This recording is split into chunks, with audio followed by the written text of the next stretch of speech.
Je me présente Adou Grace Esther.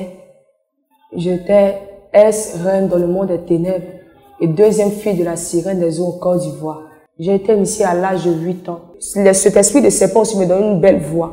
Une belle voix. Ça fait que quand je chante comme ça, il y a des personnes qui sont attirées, des personnes qui viennent vers moi, qui acceptent de rester avec moi à cause de ma voix. Quand je sors et quand je rentre dans la maison, c'est comme je me transforme en serpent. Et quand je passe au milieu de mon papa et ma maman, en même temps, mon père commence à parler. Il commence à parler sur ma mère. Ça fait que je sémais la division à chaque moment.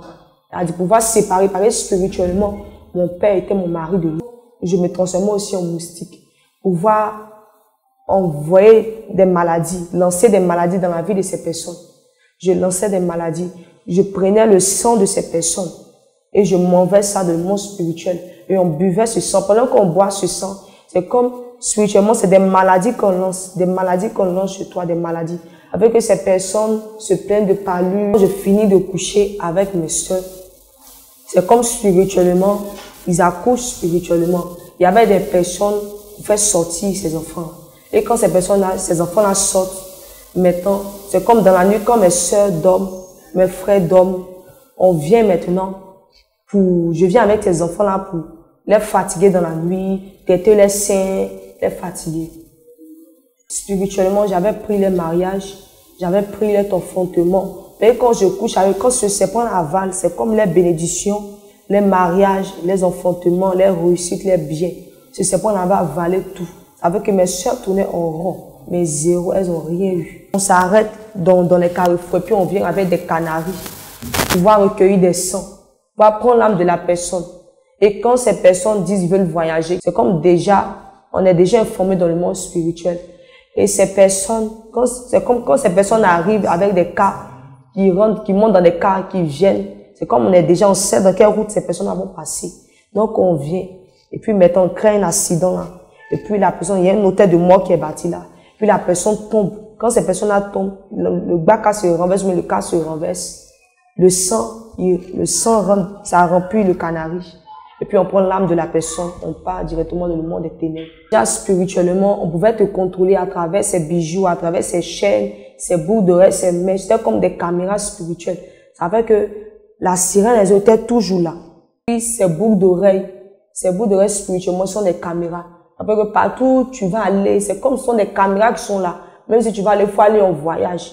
La sirène est là. Parce que tout ce que tu as porté, ça l'appartient. Vous savez que nous, ces agents, on est là, on t'attaque seulement, on t'attaque. Et après, tu vas dire, tu es attaqué. Pourtant, tout ce que tu as mis sur toi appartient à la sirène des eaux.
Shalom, shalom, peuple de Dieu. Vous suivez le témoignage interview de la sœur Adou Grace Esther. Anciennement, elle était reine dans la sorcellerie. Elle a été utilisée par le diable de 8 ans à 15 ans pour détruire des vies humaines, pour détruire des biens matériels, pour lancer des malédictions, des maladies, pour bloquer des vies, des destinées, voler les grâces. Aussi, elle a travaillé activement pour la sirène des eaux, pour voler les étoiles et détruire également des vies. Fort des progrès réalisés, elle a été couronnée deuxième fille de la sirène des eaux en Côte d'Ivoire. Dans ce témoignage, nous allons découvrir ensemble les armes insoupçonnées du diable contre les êtres humains, les portes et angles d'attaque des sorciers, de la sirène contre les êtres humains et en particulier les chrétiens et les pasteurs. Nous découvrirons aussi l'impact du péché sur l'humanité. Derrière cette beauté et cette apparente innocence se cachaient plusieurs puissances maléfiques alimentées par des démons. Sœur Adou Grace Esther, présentez-vous. Je me présente Adou Grace Esther. J'étais ex-reine dans le monde des ténèbres et deuxième fille de la sirène des eaux en Côte d'Ivoire. Mais le Seigneur Jésus-Christ, par sa grâce, m'a délivré à l'armée de prière de délivrance. Et il a permis que je le serve à l'armée de prière de délivrance. Et comment s'est faite ton initiation et à quel âge? J'ai été initiée à l'âge de 8 ans. Déjà au primaire, j'aimais beaucoup demander à l'école. J'aimais beaucoup manger en classe, demander la nourriture de mes amis. Bon, c'est par ça que ma tante m'a initiée. Et qu'elle m'a initiée, elle est d'abord, comment elle m'a initiée, elle est venue avec la nourriture et j'ai mangé. Et quand j'ai mangé, après elle a appelé mon âme 3 fois. Une fois grâce Esther, deuxième fois grâce Esther, troisième fois grâce Esther. Et maintenant, elle était venue en corbeau. Et je suis montée sur son dos. Et quand je suis montée sur son dos, nous sommes arrivés maintenant dans le monde des ténèbres. Quand nous sommes arrivés maintenant dans le monde des ténèbres. Maintenant, il y a un élément qui nous interpelle. C'est que tu ne connais pas physiquement cette tante. Je ne la connais pas physiquement. Mais elle a réussi à t'initier. Et cher peuple de Dieu, cette initiation a été possible à cause des liens de sang, à cause des liens de famille. Quoiqu'elle ne connaissait pas physiquement cette tante-là, mais elle a pu avoir accès à sa vie et l'initier. Maintenant, comment s'est faite ton entrée dans le monde spirituel? Et quel a été le rituel d'initiation? Quand je suis arrivée dans le monde des ténèbres, je suis descendue, je suis quittée sur son dos et je me suis arrêtée et ils m'ont dit de me prosterner. Quand je me suis prosternée pour adorer la reine mère qui était là et je me suis levée. Quand nous étions levés maintenant, il y avait des personnes, des démons qui me regardaient, des âmes qui étaient enchaînées, des personnes, des esclaves qui me regardaient. Et ils se posaient des questions, ils riaient. C'était la fête, ils dansaient, ils ont acclamé, tapé les mains. Après ça, maintenant, ils m'ont donné la chair humaine et le sang humain, j'ai bu. Maintenant, quand j'ai bu, il y avait maintenant, ils m'ont montré des maisons, des villas, des royaumes, des voitures. Quand ils m'ont montré, maintenant, j'étais contente et ils m'ont dit, si je travaille pour eux, je vais avoir ces maisons-là. Bon, comme j'ai vu que physiquement, je n'avais pas, donc spirituellement, j'ai décidé d'accepter. Peuple de Dieu, on peut voir ici la séduction du diable qui n'a jamais changé au fait. Il n'a jamais changé d'approche, que ce soit pour destituer l'homme de sa position, pour le révéler contre Dieu. Le diable a tout procédé par la séduction, comme il a fait avec Adam et Ève, et comme il le fait actuellement, selon Apocalypse 12, verset 9. Le grand dragon, le serpent ancien, appelé le diable Satan, c'est lui qui séduit toute la terre, donc il séduit les hommes à travers la puissance des dons, à travers les biens matériels. Et c'est ce qui t'a motivé véritablement à signer ce pacte sur le papier noir. Explique. Ils m'ont donné un papier noir, et puis il y avait comme une personne qui était comme une table. Et ils ont mis un papier, puis il y avait l'os de l'homme. Et j'ai signé maintenant. Quand j'ai signé, la signature veut dire que je fais partie maintenant du monde des ténèbres. Et quand j'ai fini de signer, ils ont acclamé, maintenant acclamé. Et je suis rentrée. D'abord, quand j'ai fini de boire le sang, j'ai senti une force. Et je sentais qu'il y avait des esprits qui étaient en moi. Maintenant, quand j'ai senti cela, et puis ils m'ont montré là où mes pouvoirs se trouvaient, au niveau des yeux, au niveau des mains, des pieds. Donc tout mon corps était rempli de pouvoirs. Ok, parlons de ces pouvoirs-là. À commencer par les yeux. Tes yeux représentaient quoi dans le monde spirituel? Mes yeux spirituellement, il y avait des pouvoirs dans mes yeux. Ils pouvaient envoûter des personnes et pour emmener des âmes dans le monde des ténèbres. C'est-à-dire par le regard, simplement, tu pouvais envoûter? Ils pouvais envoûter. Et séduire également, tu m'as dit, lancer des maladies? Oui. Et tu arrives à lire dans les pensées des gens. Explique. Souvent, je peux être là et je regarde des personnes. Je peux être dans la rue physiquement et je regarde des personnes, je m'arrête, je regarde des personnes. C'est comme, je suis en train de les regarder, mais je regarde dans les pensées, je suis en train de fouiller dans les pensées. Si vraiment ces personnes-là ont des bonnes pensées, si vraiment des personnes n'ont pas gardé des rancunes, comme des personnes, ils n'ont pas des mauvaises pensées pour pouvoir faire du mal à des personnes. Je fouille dans ces pensées pour voir. Et quand je fouille maintenant, et je vois s'il y a des personnes qui ont gardé, qui ont la haine pour ces personnes, et maintenant j'attaque la personne, et j'emmène son âme maintenant spirituellement dans le monde des ténèbres. Donc nous pouvons voir ici que dans le monde spirituel, les attaques ne prospèrent que lorsque un péché est découvert en nous, au fait. Et ici, nous sommes au niveau des pensées. D'où la nécessité de tenir nos pensées dans la sainteté, dans la sanctification. Autrement, nous sommes des proies faciles pour les démons. Et au niveau des mains, il y avait des pouvoirs également au niveau des mains. Oui, au niveau des mains aussi, quand je salue des personnes, c'est comme spirituellement, je prends ton argent. Tout ce qui est bon de toi, ta bénédiction, ton mariage, je prends tout. Ça fait que tu ne peux pas avancer. Tout le travail que tu vas faire, c'est comme ça va pas évoluer. Tu vas rester toujours en arrière. Donc, je prends tout ce qui est bon de toi au niveau des mains, j'arrache tout ce qui est bon de toi. Donc, par les salutations, simplement, tu pourrais ravir les grâces des gens. Et tu m'as parlé des bébés. Oui, souvent, quand je prends des enfants, et d'abord, quand ces enfants-là me voient, c'est comme spirituellement, les enfants-là me voient mon état spirituel. Ça fait qu'ils ont peur de moi. Et c'est comme j'envoûte ces enfants-là. Quand j'envoûte spirituellement ces enfants maintenant viennent dans mes mains. Et quand je prends ces enfants, c'est que ces enfants n'arrivent pas à pleurer, n'arrivent pas à pleurer, crier. Je prends ces enfants parce que spirituellement, j'ai déjà envoûté ces enfants.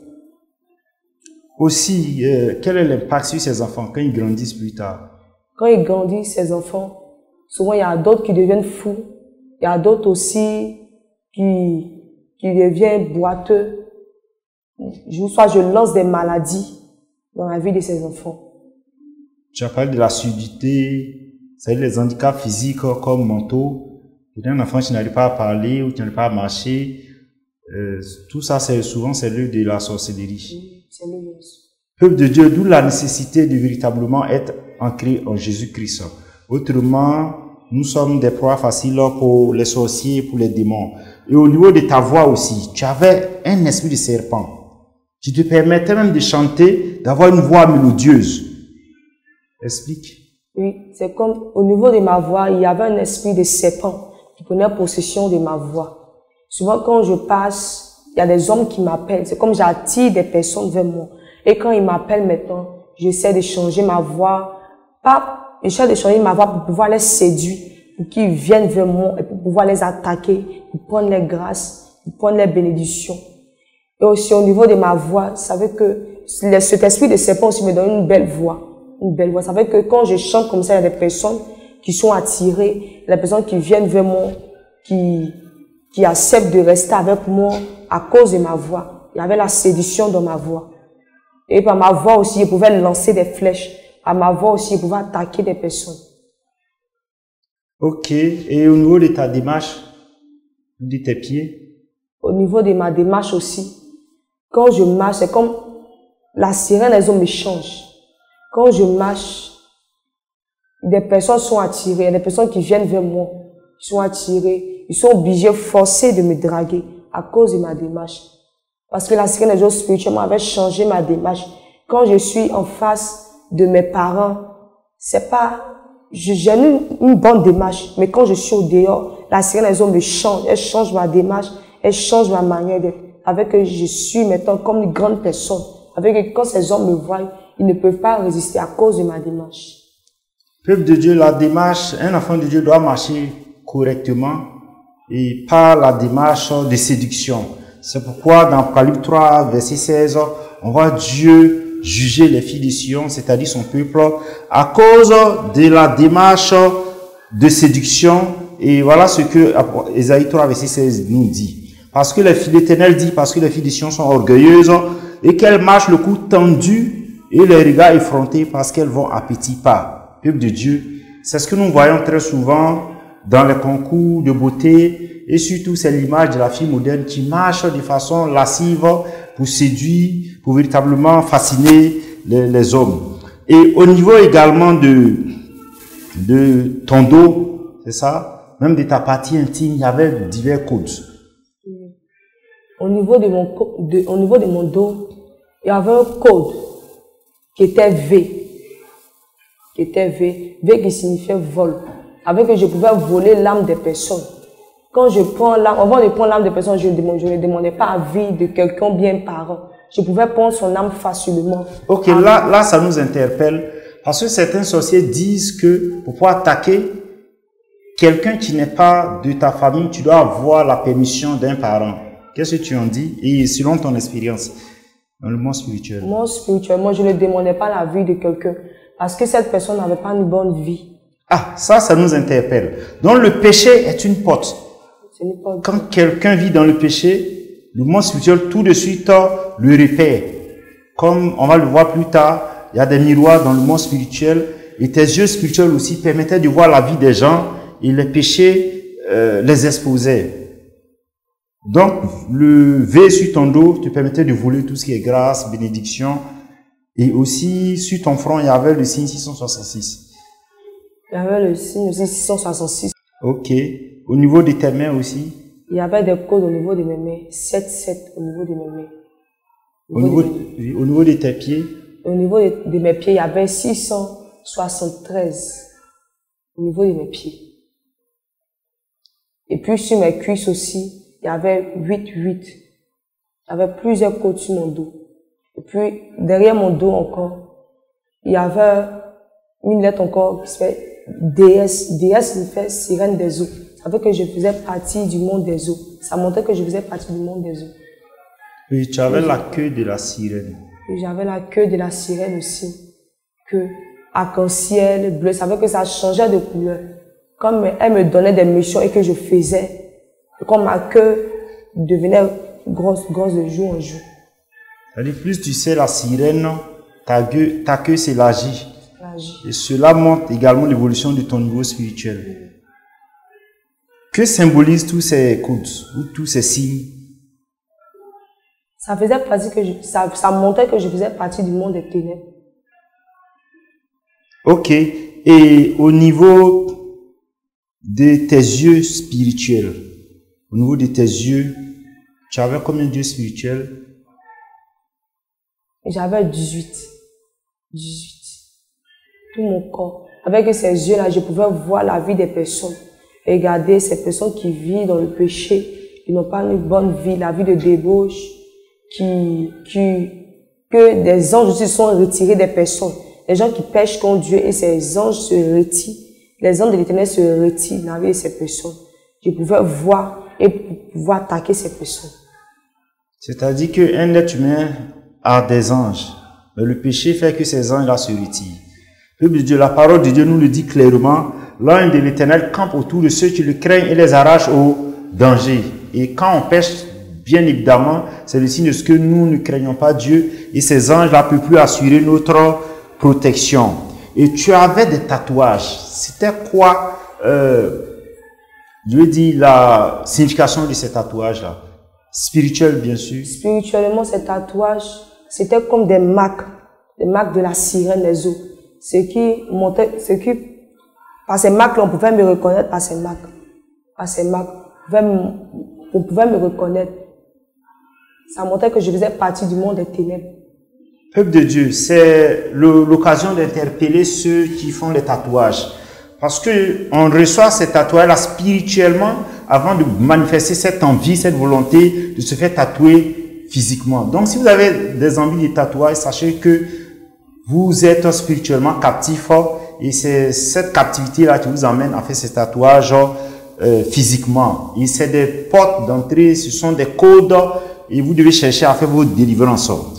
Même au niveau de vos parties intimes, il y avait également des codes. Oui, au niveau de ma partie intime, il y avait des codes. Puis il y avait des serpents au niveau de mon ventre. Des serpents. Ça fait que je pouvais prendre la grâce des personnes, l'étoile des personnes. Au niveau de mon ventre, il y avait des serpents. Puis il y avait un canari au niveau de mon ventre. Ça fait que quand je sortais avec des hommes, c'est comme il y avait la bouche du serpent au niveau de ma partie intime. Mais ce serpent-là retirait les grâces, les bénédictions, les sémences des personnes, la vie des personnes. Ça retirait, ça remplissait le canari. Et tant que ce canari-là n'est pas rempli, je ne peux pas arriver dans le monde des eaux avec. Wow. On va en arriver là, quand on va parler de la sirène des eaux. Mais je voudrais que tu reviennes sur cet aspect des yeux spirituels. Pourquoi pas un œil, 2 yeux, 3 yeux? Pourquoi 18 yeux spirituels? Parce qu'avec ces 2 yeux, je ne pouvais pas voir dans la vie de tout le monde. Et quand ces yeux-là sont beaucoup sur moi, je pouvais voir la vie de plusieurs personnes. Comment ils sont, comment ils se comportent, comment je savais que je pouvais les repérer, je pouvais les voir. C'est-à-dire, plus tu as des yeux spirituels, plus tu as une plus grande capacité à lire dans la vie des gens. Et il y avait des miroirs aussi. Des miroirs spirituels. Dans le monde des ténèbres, il y avait des miroirs. Quand on me donne une mission, pour aller accomplir une mission pour faire, c'est comme déjà on voit la vie des personnes. Ceux qui pêchent contre Dieu, qui ne demandent pas pardon à Dieu. Ceux qui finissent de prier et aussi qui ont des mauvaises pensées. Des pasteurs aussi, qui finissent de prier, qui prient bien à l'église, mais qui sortent de l'église et qui sont dragués des jeunes filles. C'est comme spirituellement, on voit la vie de ces personnes. Des hommes de Dieu aussi qui regardent des personnes, qui touchent des personnes. C'est comme on regarde la vie de ces personnes-là. Et maintenant, c'est pas ça, c'est comme des portes d'ouverture, c'est pas ça qu'on vient attaquer ces personnes. On envoie l'âme de ces personnes dans le monde des ténèbres. Donc, ce que tu dis est intéressant parce que cela confirme la parole de Dieu. Vous savez, la parole de Dieu nous dit que le peuple de Dieu périt faute de connaissance, pas faute d'onction. C'est-à-dire, tu peux être un vrai serviteur de Dieu, mais le fait que tes pensées soient souillées, le fait que les pensées ne soient pas maintenues dans la sainteté, cela ouvre bien évidemment la porte au monde spirituel, aux démons, aux sorciers, d'attaquer. Maintenant, sur ta langue, on a parlé d'un chiffre, du chiffre 7 sur ta langue. Explique. Il y avait un chiffre 7 sur ma langue. C'était comme cette langue-là, c'était la langue du serpent. Vous pouvez s'aimer toujours la division. Cette langue-là, une fois que je sors et que je rentre dans la maison, quand je dis un mot net, je mets la division en même temps. Et tout le monde commence à se barrer, tout le monde commence à se discuter, faire parler à cause de moi parce que je voulais faire du mal. Je cherchais à faire du mal à des personnes. On savait qu'avec cette langue-là, quand je dis un mot, ça blesse ces personnes. Et ces personnes commencent à se discuter, ou soit ils commencent à se nerver, ils commencent à se bagarrer entre eux. Et puis je ne pouvais pas aussi garder un secret. Et ce serpent-là ne pouvait pas tenir. Ça veut dire que quand c'est là, j'essaie de garder, mais je n'arrive pas. Je fais sortir pour pouvoir s'aimer la division. Peuple de Dieu, ce qu'elle dit est vraiment intéressant à plus d'un titre. Nous connaissons tous dans nos entourages des gens qui, lorsqu'elles sont présentes, entraînent des divisions, entraînent des disputes, des séparations, des ruptures. Ça peut être consciemment comme inconsciemment, comme son cas, il était sorcier consciemment. Mais il peut y avoir des cas comme ça où ces personnes sont inconsciemment utilisées par ce esprit du serpent-là. Et c'est lorsque ces personnes débarquent, même dans les églises, dans les entreprises, dans les relations, c'est toujours la division, c'est toujours véritablement des mésententes, des bagarres. Alors que nous savons clairement que notre Dieu est un Dieu de paix, comme c'est écrit dans Matthieu 5, heureux ceux qui répandent la paix autour d'eux quand ils seront appelés fils de Dieu. Donc toute personne, que tu sois consciente ou pas, si ta présence entraîne des ruptures ou des bagarres ou des séparations, sache que tu es possédé par cet esprit du serpent là et tu dois chercher ta délivrance. Ou également, si ton langage est de nature à blesser, à frustrer, à offusquer les gens, il faut savoir également que tu es possédé par cet esprit du serpent et tu dois chercher activement ta délivrance. Maintenant, tu te métamorphosais, ça veut dire que tu te transformais en des animaux. On va essayer de comprendre. Chaque animal te donnait quel pouvoir, quelle puissance. Le serpent. Le serpent, moi, quand je me transformais en serpent, en esprit de serpent, je pouvais s'aimer la division. La division. Parce que d'abord, dans ma famille, quand je sors, d'abord mes parents me disent de ne pas sortir. Moi, je n'écoutais pas. Je dois faire la mission, la raison pour laquelle je viens cette terre-là. La mission que la sirène des eaux m'a donnée, parce qu'elle a dit que, elle m'avait dit que je l'appartenais. Donc la mission qu'elle m'avait dit de faire là, Mais ces esprits m'ont dit de faire là, je devais faire. Donc ça fait que quand je sors et quand je rentre dans la maison, comme je me transforme en serpent et quand je passe au milieu de mon papa et ma maman, en même temps mon père commence à parler. Il commence à parler sur ma mère. Ça fait que je sémais la division à chaque moment. De pouvoir séparer, parler spirituellement. Mon père était mon mari de nuit. Ok, on va en arriver là tout à l'heure. Sur les manifestations de la sorcellerie dans une famille, en fait. Et parce que ce que tu dis, c'est intéressant. On peut voir comme ça des enfants dans une famille qui sont sous sorte de discorde, même de rupture, c'est-à-dire de querelles perpétuelles. Cet enfant-là peut être consciemment animé de cet esprit ou inconsciemment animé de cet esprit. Et quand vous constatez cela, vous devez chercher activement votre délivrance. Et cet esprit de serpent te permettait d'injecter des venins. Aussi, je peux me transformer aussi en esprit de serpent. Ou soit je rentre, je m'en vais dans des foyers, je m'en vais dans des quartiers. Et quand j'arrive, je me transforme en un serpent et je rentre dans la maison des personnes. Et quand je rentre, je vois que ces personnes sont assises, je passe et je pique ces personnes. Et quand je pique ces personnes, directement, c'est du poison que je mets, des envoûtements que je mets. Ou soit je lance des maladies, ou soit des palus, des maladies, des poisons, des diabètes que je lançais dans la vie de cette personne. Et soit la personne ne dure pas, la personne meurt. Ou soit je vais chercher l'âme de cette personne. Ou soit quand je vois des personnes sont en train de parler mal, sont en train de critiquer, se moquer. Ils disent qu'ils sont chrétiens, mais quand ils sont assis en train de se moquer, parler des personnes, critiquer, quand je vois ça, c'est comme spirituellement on est déjà informé. Et quand je viens, je pique ces personnes. Et quand je pique ces personnes, j'envoie les âmes parce que tout ce que la personne fait, ça nous appartient. Donc je pique ces personnes et directement j'envoie l'âme de ces personnes. Ça fait que ces personnes ne durent pas et puis ces personnes meurent facilement. Ou développent des maladies incurables. Ok, maintenant tu te transformes aussi en cafard.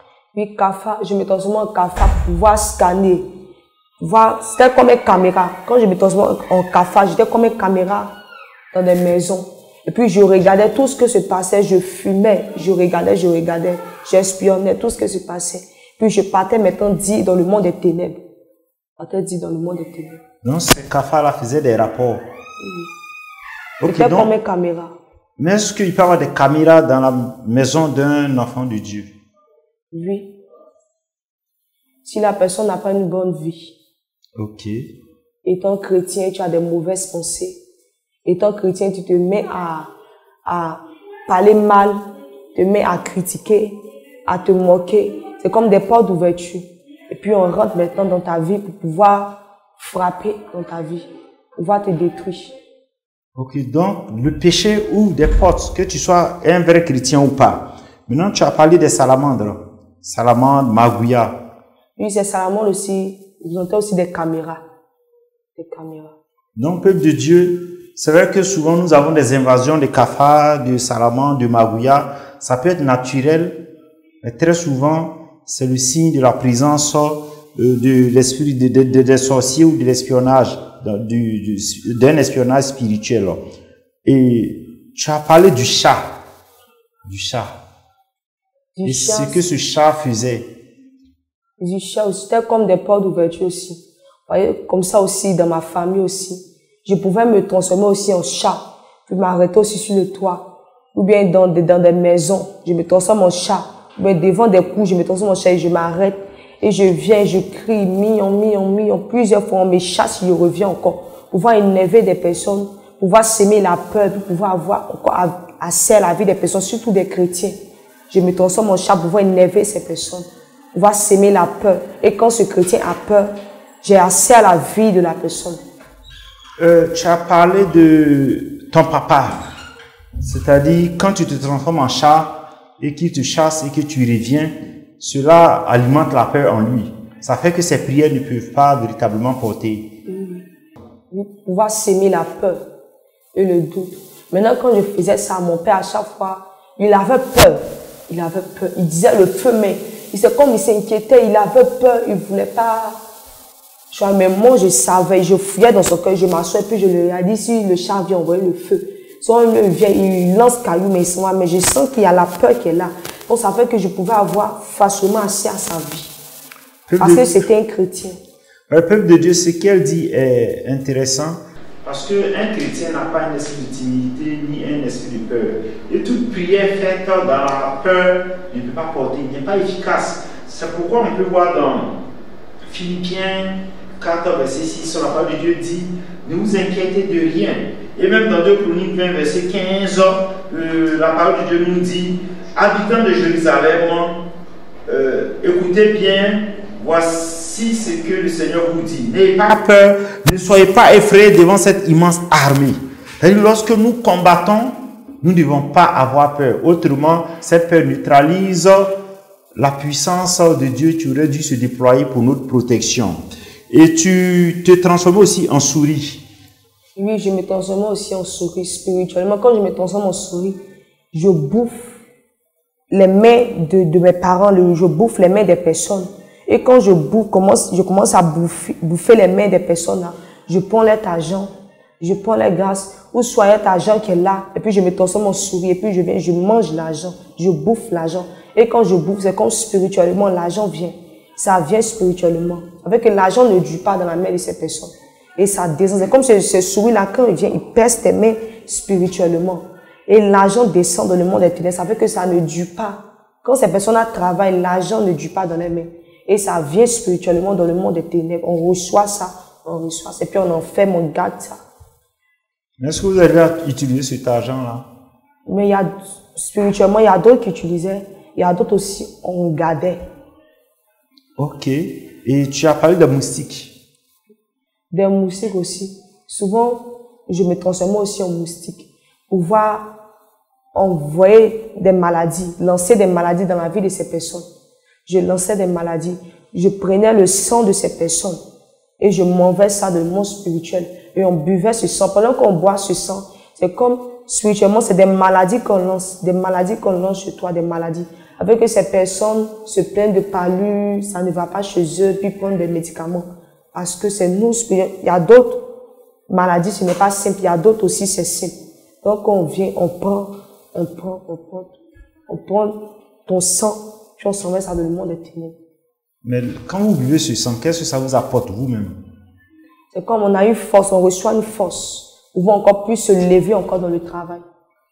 Peuple de Dieu, c'est pourquoi nous pouvons voir même dans le physique des satanistes boire le sang humain. Parce qu'en buvant ce sang-là, ils tirent l'énergie, la force, les grâces, les bénédictions de leurs victimes. Et tu as parlé des chiens aussi.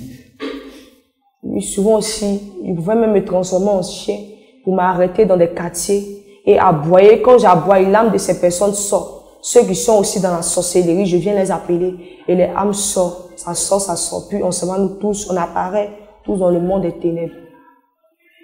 Ok, donc très souvent les chiens qui crient la nuit ou au carrefour, c'est pas simple. Maintenant, quelle était l'identité spirituelle de tes cheveux? Mes cheveux spirituellement, c'était des serpents. Des serpents. Il y avait des produits dans mes cheveux. Même physiquement, il y avait des produits. Spirituellement aussi, mes cheveux, c'était comme des serpents. Des serpents. Ok, donc avant d'en arriver là, tu avais l'esprit de dragon aussi. Et tu prenais souvent le visage d'un chat dans le spirituel. C'était à quelle fin? L'esprit de dragon me poussait beaucoup à avoir la haine pour des personnes. Avec que je pouvais tuer même des personnes. Quand cet esprit de dragon est là, je me transforme en esprit de dragon. Souvent, je m'en vais dans des quartiers, je m'en vais souvent pour ne rien. Je commence à me discuter, à faire des palabres, parler mal. Ça veut dire que ces paroles que je disais, ça blessait des personnes. Et quand ça blesse ces personnes, je fais palabre avec ces personnes. Quand je fais palabre avec ces personnes, comme spirituellement, je suis en train de frapper ces personnes. Et je maltraite ces personnes. C'est-à-dire que l'esprit de dragon t'amenait à te bagarrer, à blesser les gens par la parole, n'est-ce pas? Et à me battre. Et à te battre. Et les bagarres physiques que vous faites se répercutent dans le spirituel. Explique. Spirituellement, c'est comme spirituellement, je suis en train de les frapper. C'est comme eux, ils me font rien. Mais c'est moi spirituellement, je suis en train de frapper ces personnes, maltraiter ces personnes, frapper ces personnes. Et c'est comme une mission qu'on m'avait dit de faire spirituellement. Donc, c'est pour cela que je me transforme en esprit de dragon pour pouvoir énerver ces personnes et pouvoir me battre avec ces personnes et pouvoir mener l'âme de ces personnes spirituellement et à maltraiter ces personnes. Et qu'est-ce que ces personnes ressentent physiquement? Ou soit ces personnes deviennent faibles, ces personnes deviennent malades, ou soit ça ne dure pas, puis ces personnes meurent. Il peut y avoir des maladies qui peuvent s'installer dans la vie de ces personnes. Parce que souvent les hommes se plaignent de fatigue ou même des égratignures sur le corps au réveil. Parce que souvent dans le monde des ténèbres, ces personnes comme ça, ceux qui n'ont pas une vie de prière, qui n'ont pas Jésus réellement, ces personnes, on se met spirituellement à marcher sur ces personnes, à maltraiter ces personnes, à chicoter ces personnes, à rendre ces personnes esclaves. Et quand on finit maintenant, quand la personne se réveille le matin, la personne a toujours mal se plaint, mais la personne ne cherche pas une délivrance. Toujours se plaint, et puis le lendemain encore, vient chercher encore la personne. C'est comme la personne est en captivité là-bas. Puis on frappe la personne, on chicote la personne, on blesse la personne. Puis la personne souffre, la personne est là. Donc la personne souffre, ça veut dire que bien évidemment, rien ne peut lui réussir. Parce que vous voulez systématiquement tout ce qu'il y a comme grâce, bénédiction. Et puis on lance des paroles de malédiction sur la vie des personnes. Ok. Maintenant, le peuple de Dieu voudrait savoir, c'est-à-dire quand tu es à la maison, que tu es sorti de ton corps, quelle position tu prends? Souvent, quand je suis là, je vais sortir de mon corps, je croise mes pieds. Souvent, étant couché, je croise mes pieds, puis je sors de mon corps. Ou soit je m'adosse au mur, puis je mets mes pieds gauche, mes pieds droite, et puis je sors, je m'en vais. Et tu t'es transformé en quel animal? On veut connaître, on veut savoir plus ou moins. Je pouvais me transformer en corbeau. Je pouvais me transformer aussi en vipère. Je pouvais me transformer aussi en chat, en dragon, en chien aussi, en oiseau. Et tu as dit que l'esprit de dragon t'amène à avoir la haine contre les hommes. C'est-à-dire à ne pas avoir de compassion. Et aussi, tu avais une capacité de dédoublement aussi bien la nuit que la journée. Tu peux être là physiquement, même en classe ou à la maison, et au même moment travailler dans les deux mondes. Explique. Souvent étant là, je peux être dans la maison, puis je me dédouble, je m'en vais dans le monde des ténèbres. Il y a un corps dans le monde des ténèbres, il y a mon corps encore dans le monde des eaux. Puis je travaille dans ces deux mondes. Puis aussi, je peux aussi opérer aussi dans le quartier. Donc je suis trois. Puis je travaille de partout, je fais ces missions. Ok, maintenant, le peuple de Dieu voudrait savoir, parce que certains disent quoi, lorsqu'un sorcier sort de son corps, que tu le déplaces, il ne peut plus revenir, il meurt. Est-ce que c'est vrai? Qu'est-ce que tu peux dire pour instruire le peuple de Dieu? Quand déjà un sorcier sort de son corps, c'est comme spirituellement, on a déjà on connaît déjà le corps de la personne. On sait déjà comment cette personne est sortie. Et quand le parent de la personne qui est dans la sorcellerie s'approche, c'est comme spirituellement, il y a une caméra. Et puis on voit déjà, on sait qu'il y a telle personne qui vient déplacer le corps. Donc on informe la personne, va directement, envole-toi. Donc la personne se transforme en même temps, la personne s'envole et revient vite dans son corps. Ce n'est pas qu'on déplace. Et si on déplace le corps, la personne peut tomber malade, soit la personne peut mourir sur le champ. Donc, c'est rare même que cela arrive parce que même quand quelqu'un vient pour déplacer le corps ou te réveiller, vous êtes informé ou alerté. Ok. Et cela va permettre aux parents, cette question que je vais poser, va permettre aux parents de véritablement avoir quelques indices pour détecter la sorcellerie dans la vie de leurs enfants. Très souvent, quand vous revenez, après avoir pratiqué la sorcellerie, quand vous revenez, vous êtes dans un état de fatigue. Explique. Il y a un état de fatigue. Quand on finit de travailler, on revient comme ça, on a tout le temps de se reposer. Soit on nous tape, levez-vous, lève-toi, va à l'école. Mais c'est comme on est fatigué, on va tourner au moins 10 fois, on va se lever, on va tourner, on va faire au moins 3 heures de temps ou bien 4 heures du temps là. Parce qu'on a trop travaillé. Donc, on doit nous laisser le temps de se reposer. Ok, donc ça crée aussi la paresse. Oui, ça crée aussi la paresse, la lourdeur. Donc, si vous voyez vos enfants qui aiment dormir anormalement, ou qui sont anormalement paresseux, vous pouvez déjà commencer à voir de près leur état spirituel. Et on va essayer d'aborder le phénomène des femmes et des maris de nuit. Et là, tu vas nous partager ton expérience. Parce que tu m'as dit que, lors du recueillement de ton témoignage, que tu étais en même temps femme de nuit et mari de nuit. Et quel était l'enjeu de ce phénomène? C'est-à-dire, quand tu te transformes en femme ou mari de nuit, c'était à quelle fin? C'était pour aboutir à quoi? Je me transforme en mari de nuit ou en femme de nuit. Je vais coucher avec mon père, je vais coucher avec mes soeurs. Souvent, je peux être là, être assis dans la maison, et puis je regarde les pensées. Et souvent, quand on finit de prier, on prie, le feu est descendu, bien on prie. Et puis je m'assois, je regarde dans les pensées de chacun. S'il y a des personnes qui ont des mauvaises pensées, je fouille, je regarde. Surtout pour un chrétien, je fouille, je regarde. Et quand je finis, je fouille, je capte, je vois qu'il y a des personnes qui ont des mauvaises pensées. Puis je viens coucher avec ces personnes. Je deviens mari de nuit, je deviens femme de nuit, je me dédoublais et je couchais avec ces personnes. Souvent, je couche avec mon père, je couche avec mes soeurs. Et quand je couche avec mes soeurs, j'enceinte mes soeurs. Et quand je couche avec mon père, c'est comme moi avec mon papa, on était mariés et il y avait des enfants avec lui dans le monde des ténèbres. Parce que c'était ça qui a été des portes d'ouverture dans sa vie. Et il y a eu des mauvaises pensées, la colère, la méchanceté. C'est pour cela que j'ai eu des portes d'ouverture. Peuple de Dieu, avant d'arriver sur la signification de l'âme ou du corps ou des vêtements, elle dit quelque chose de très important. En famille, les parents priaient, mais après la prière, elle venait scruter dans leurs pensées pour pouvoir les attaquer. Peuple de Dieu, la parole de Dieu se confirme encore à travers ce témoignage dans Matthieu 5, verset 8. Heureux ceux qui ont le cœur pur, car ils verront Dieu. Et Philippiens 4, verset 8-9 nous dit clairement, dans la version Bible du Semeur, nourrissez vos pensées par tout ce qui est pur. Alors, le verset 9 nous dit quoi? Vous verrez Dieu, peuple de Dieu. Ça vous dit que nous pouvons nous sanctifier au niveau du corps, ce qui est très bien, au niveau du vêtement, ce qui est très bien, mais cette sanctification-là doit être totale. Parce que si des mauvaises pensées sont trouvées en nous, les démons vont continuer à travailler, les sorciers vont continuer à travailler. Donc, quand le feu descend, après, avec les yeux spirituels que tu avais, tu te disposais et tu scrutais dans les pensées.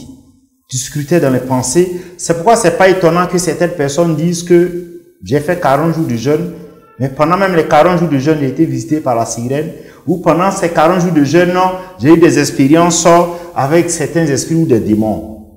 Le plus important n'est pas de jeûner ou de prier, mais est-ce que les pensées sont alignées à l'image de ce que le Seigneur Jésus nous recommande. Et aussi, dans le spirituel, quand tu les visites, quand tu couches avec ces personnes-là, est-ce que tu peux nous détailler concrètement qu'est-ce qui se passait dans leur vie? Déjà, quand je couche avec ces personnes, je lance, c'est comme des paroles de malédiction que je mets sur. Ok, des paroles de malédiction. Des paroles de malédiction. Ou soit j'enseigne ces personnes-là spirituellement. Ok. J'enseigne ces personnes-là spirituellement. Et puis quand je lance ces paroles de malédiction, ça fait que ces personnes-là ne peuvent pas réussir.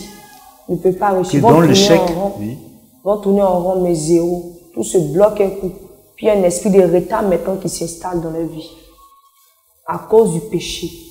Donc les couches nocturnes sont véritablement une porte terrible de destruction de la destinée des êtres humains. C'est pourquoi quand les enfants de Dieu font des couches nocturnes, soit parce qu'ils ont ouvert des portes consciemment ou inconsciemment, ils doivent véritablement chercher à faire une délivrance. Parce que c'est une sémence de destruction, de malédiction et de maladie au fait. Et tu as parlé également des canaries, des hôtels que tu installais à travers les couches nocturnes. Et tu as cité même l'exemple de tes soeurs et autres. Est-ce que tu peux développer cette partie? Oui.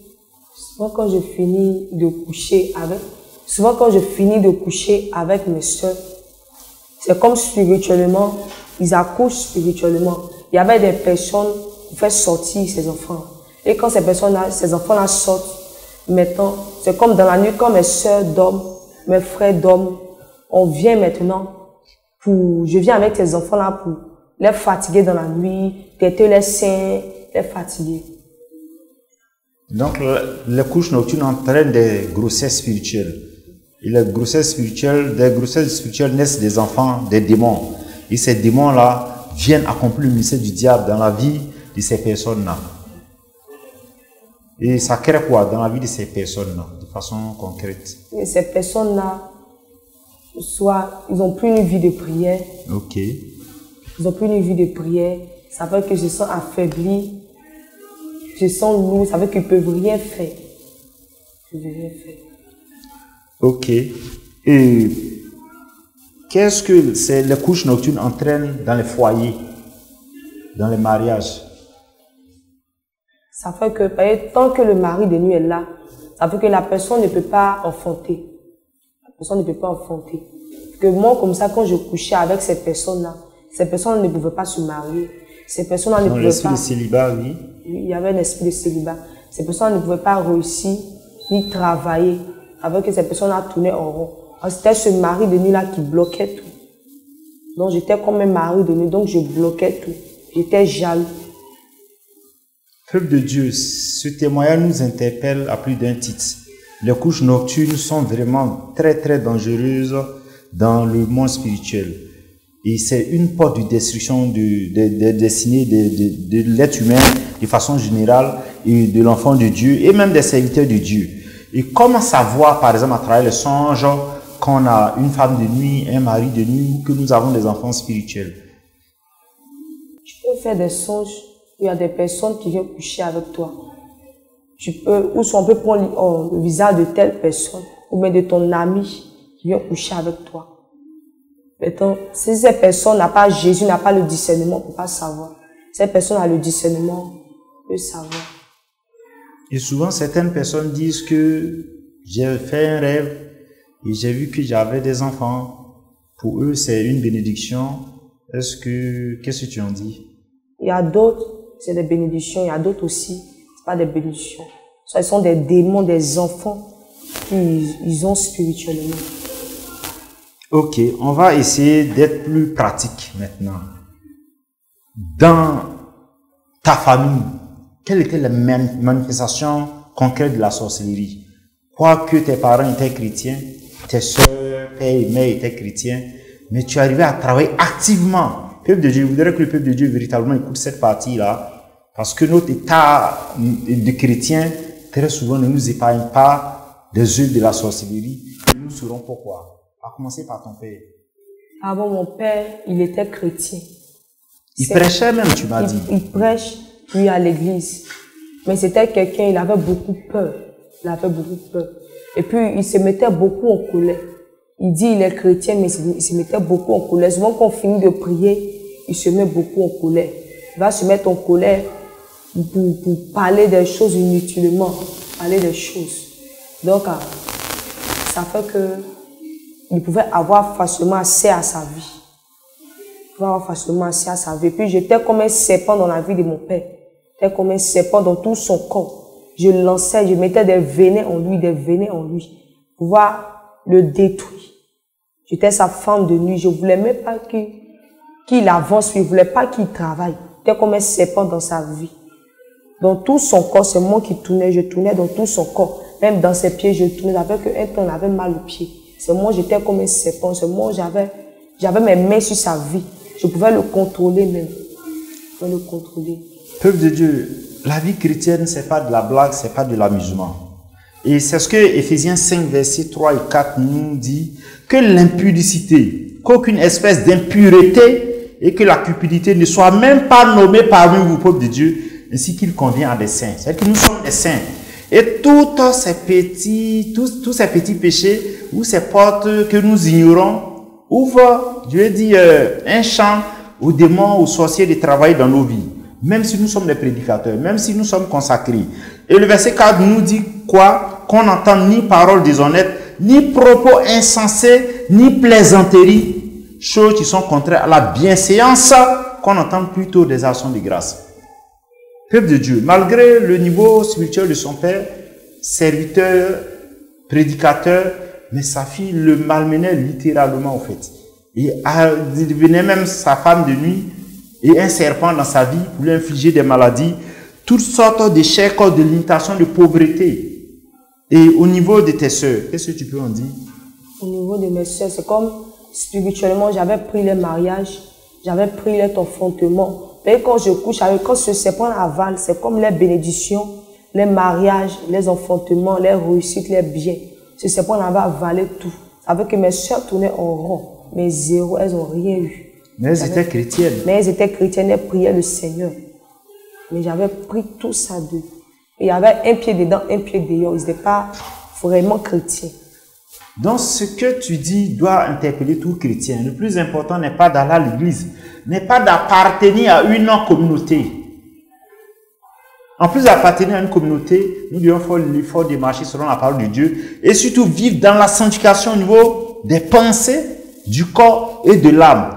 Autrement, nous sommes captifs des démons malgré notre zèle. Et tu m'as parlé du vol des finances de ton père. Quand il devait avoir l'argent, toi, tu le savais déjà, tu étais alerté dans le monde spirituel et tu te mettais à travailler. Explique. C'est comme spirituellement, je suis déjà informé. S'il doit recevoir 50 000 ou 100 000, c'est comme spirituellement, je suis déjà informé. Et je viens, quand on lui donne l'argent, je viens lui demander physiquement, papa, j'ai besoin d'argent. Il va me dire, n'a pas l'argent, je ne parle pas. Mais c'est que je vais avoir ça spirituellement. Donc c'est ça, je me transforme en ce souris-là. Et je venais maintenant pouvoir bouffer l'argent de mes parents. Et ce souris-là, spirituellement, perçait les mains de mon père. Et ça sortait. Son argent quittait. Ça fait que ça ne durait pas chez lui. Ça ne durait pas. Et on recevait ça spirituellement. Ok. Et également, au niveau du foyer, comme tu l'avais dit, quand tu apparais dans la maison, tu apparais avec un esprit de serpent. Et ça commence à créer des disputes dans le couple. Est-ce que tu peux expliquer? Souvent, quand je quitte au dehors et je rentre dans la maison, mes parents me disent d'abord de ne pas sortir, d'arrêter de me promener. Et je dois faire la mission des esprits. Je dois faire la mission de la sirène des eaux avec la sorcellerie. Tu n'avais pas le choix. Ces esprits t'obligeaient à sortir. Ils m'obligeaient à sortir. Je dois faire force. Moi aussi, je voulais ces maisons, je voulais tout ce qui est là-bas, la bénédiction, tout ce qui est là-bas, tout ce qu'ils m'ont promis qu'ils allaient me donner, je voulais ça. Donc, même, je voulais travailler de toutes mes forces. Donc, je travaille, sans exception, je travaille. Donc, ça fait que, comme mon père me parle, ma maman me parle, mes soeurs me parlent, mes frères et soeurs me parlent, je n'écoutais pas, je refusais. Je fais semblant, j'ai dit, j'ai compris. Mais c'est comme les esprits viennent, ils me soufflent à le cœur, il faut sortir, sors, ils me parlent, il faut sortir. Sors, sinon ces maisons, tu ne vas pas avoir, il faut sortir. Physiquement, tu n'as pas, on veut te donner spirituellement. Il faut sortir, il faut sortir. Donc, je sors. Quand je sors, je reviens. Puis, je mets toujours la division. Dès que je mets mes pieds nets dans la maison, la division s'installe. La division, le serpent rentre au milieu. Il sème la division. Tout le monde va commencer à parler. Mon papa va commencer à se bagarrer, à faire des palabres avec ma maman. Parler. Et spirituellement, je l'avais marié. Donc, je voulais qu'il se sépare avec ma maman. Je ne voulais pas que les deux soient ensemble. Je voulais vivre ma vie. Je ne voulais même pas que mon père et ma mère soient ensemble. Donc, je voulais s'aimer la division. Je voulais les séparer. Donc, je rentrais. C'est que tu n'avais pas de cœur, au fait. Tu étais sans compassion. Spirituellement. Spirituellement, ils avaient changé mon cœur. J'avais un cœur de pierre. C'est-à-dire que je n'avais pas compassion. Je n'avais pas compassion. C'est pareil sur ta maman. Elle était chrétienne, mais tu arrivais à travailler sur elle. Et ma maman était chrétienne. Je pouvais l'attaquer facilement. Souvent, quand elle part au travail, je suis déjà informée, je bloque tout. Donc, ça fait que si on doit lui donner on doit la payer là, ça dure. C'est moi, je retardais ça. Je prenais tout. Donc, quand l'argent vient, ça ne dure pas, ça finit. Et quand je lui demande, c'est comme spirituellement, je suis déjà informé que l'argent est fini. C'est comme donc je veux voir pourquoi. Et spirituellement, j'ai vu. Donc, physiquement, maintenant, je veux voir. Donc, on bouffe son argent spirituellement. Et quand on finit de bouffer, je vais lui demander physiquement. Maman, j'ai besoin d'argent. Elle me dit, elle n'a plus d'argent, qu'ils n'ont pas encore payé. Comme je prenais ça spirituellement. Et quand elle me dit ça comme ça, je suis contente parce que j'ai ça spirituellement. Et je sais que je vais avoir ces maisons. Donc, je devais travailler fort. Maintenant, tu m'as parlé de ton comportement, de ton caractère à la maison. C'est-à-dire que tu ne respectais personne. Cela est dû à ton état spirituel et à l'état de captivité des membres de ta famille. Est-ce que tu peux expliquer? Oui, à la maison, je ne respectais pas. Et spirituellement, on va dire de ne pas respecter. Pour savoir qu'un enfant est dans la sorcellerie, là, soit il ne respecte pas, il manque de respect, il désobéit. Donc, c'est de ça, ils m'ont dit de ne pas respecter, de manquer de respect, de ne pas écouter mes parents, de ne pas écouter quelqu'un, quel que soit tous les conseils qu'ils vont me dire, là, faut pas ça va rentrer, ça va sortir. Faut pas, ils vont me parler même. Et puis, faut pas hier m'asseoir pour les écouter. Ça veut que tout ce qu'ils me disaient, ça veut que je n'écoutais même pas mes parents, je n'écoutais pas la voix de Dieu. Mais ce sont les esprits, c'est les esprits là que j'écoutais leur voix. Parce que je les aimais, cet amour des esprits était beaucoup dans mon cœur. Ça fait que j'aimais ces esprits-là tellement, j'aimais beaucoup ces esprits-là. Ça fait que qu'ils me parlaient comme ça, je ne pouvais pas résister. Puis je faisais. Maintenant, tu ne pouvais pas résister, mais parce qu'effectivement, ces personnes sont esclaves dans le monde spirituel. Tu les dominais, donc il fallait que tu manifestes ça dans le physique pour montrer ta domination. Et puis aussi, d'abord, de la manière que j'étais reine dans le monde spirituel. De la manière que j'étais reine dans le monde spirituel, je me prenais, je donnais des ordres. Et puis je disais aux personnes de faire, de travailler. Que si ils ne travaillent pas, on les chicote spirituellement. Ces démons-là viennent, puis ils les chicotent spirituellement. Donc, de cette même manière que je me comportais spirituellement, c'est de cette même manière que je me comportais physiquement aussi. Ça veut dire que dans la maison, je faisais rien. Moi-même, je donnais les ordres. Parce que mes parents étaient mon esclave spirituellement. Mon père, ma mère, mes frères, toute ma famille, ils étaient mon esclave. Tout le monde était mon esclave. Donc, ça fait que je pouvais, et puis de la même manière que je les contrôlais, c'est de cette même manière que physiquement, c'est comme ils étaient aveugles physiquement. Donc, ça fait que je pouvais les emmener à travailler. Et puis, ils acceptent, parce qu'ils étaient aveugles, ils ne pouvaient pas voir. Donc, souvent, je suis là, ma mère me dit de travailler. Je dis non, je ne peux pas laver l'assiette.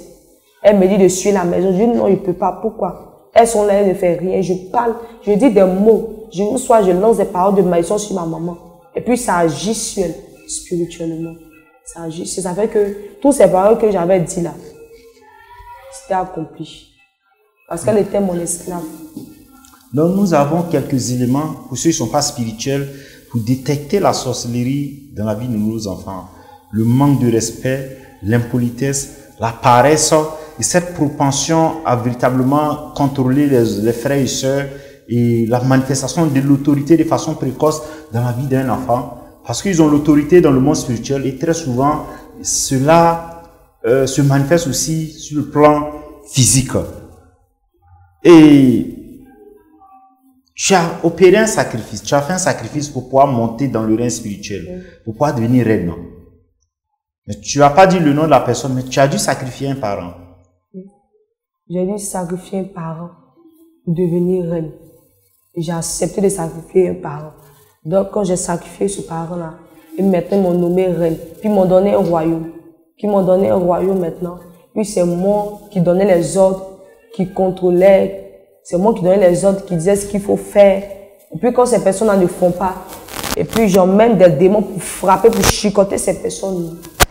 Et puis moi aussi, je partais dans des foyers. Ceux aussi qui sont beaucoup dans des concubinages. Je m'en vais aux ceux qui ne sont pas mariés, qui font des enfants des autres. Je m'en vais. Et puis je regarde. Et c'est comme, c'est moi maintenant qui est là. C'est moi maintenant qui suis là. C'est comme, je m'en vais prendre le contrôle de la maison. Et puis, je lance des paroles de malédiction. Ça fait que ces personnes, après, ils n'ont pas écouté la parole du Seigneur. Ils ont tourné le dos. Ça fait qu'ils ont ils ont péché contre Dieu. Donc, cela va nous permettre d'aborder les portes, les accès que nous ouvrons ou que les enfants de Dieu ou même les parents ouvrent. Ce qui donne force aux esprits ou aux sorciers. On a déjà parlé des mauvaises pensées. Quelle que soit notre grâce spirituelle, lorsque ces mauvaises pensées sont logées en nous, naturellement, ça ouvre des portes. C'est pourquoi, quand nous nous surprenons en train d'avoir des mauvaises pensées, nous devons demander pardon à Dieu, nous devons confesser nos péchés pour fermer ces portes-là. Et tu as parlé de la colère surtout. Et tu as dit que la colère était une porte, c'était l'une des principales portes. Et même après la prière, quand le feu descend, si nous demeurons dans la colère, nous manifestons la rancune et tu arrivais toujours à attaquer. Et souvent, quand on finit de prier, ou soit je sors de mon corps. Quand je sors de mon corps, je m'en vais dans des carrefours. Je m'en vais regarder, espionner, regarder la vie des personnes. Souvent, il y a des personnes qui sont assises dans des rues. Puis je les regarde. Quand ces personnes n'ont pas une bonne vie, ou bien des personnes cherchent à faire du mal à des personnes, je viens, puis j'enseigne la vie des personnes, je prends leur âme, puis je m'en vais spirituellement avec eux. Parce que ce caractère, ce comportement nous appartient. Puis je m'en vais avec eux spirituellement. Ok, donc il y a la colère. Et tu as parlé aussi des attouchements. Très souvent en famille, il peut y avoir des attouchements entre les frères et les sœurs. Et dans le cas de ta famille, tu diras pas de nom, mais tu as pu avoir accès à certains membres de ta famille. Explique. Il y avait un parent aussi qui me touchait beaucoup. Donc, par ça, c'était comme des portes d'entrée dans la vie de la personne. Donc, j'ai pu avoir accès à la vie de la personne et coucher avec cette personne, et lancer des maladies dans la vie de cette personne. C'est comme j'étais la femme de nuit de la personne. D'un proche parent, ok. Et au niveau de, c'est-à-dire tes missions en dehors de la famille. Parce que là, nous voyons que tu avais totalement assujetti ta famille, chrétien comme non chrétien. Parce que ils vont à l'église, mais en vérité, la parole de Dieu n'est pas mise en pratique.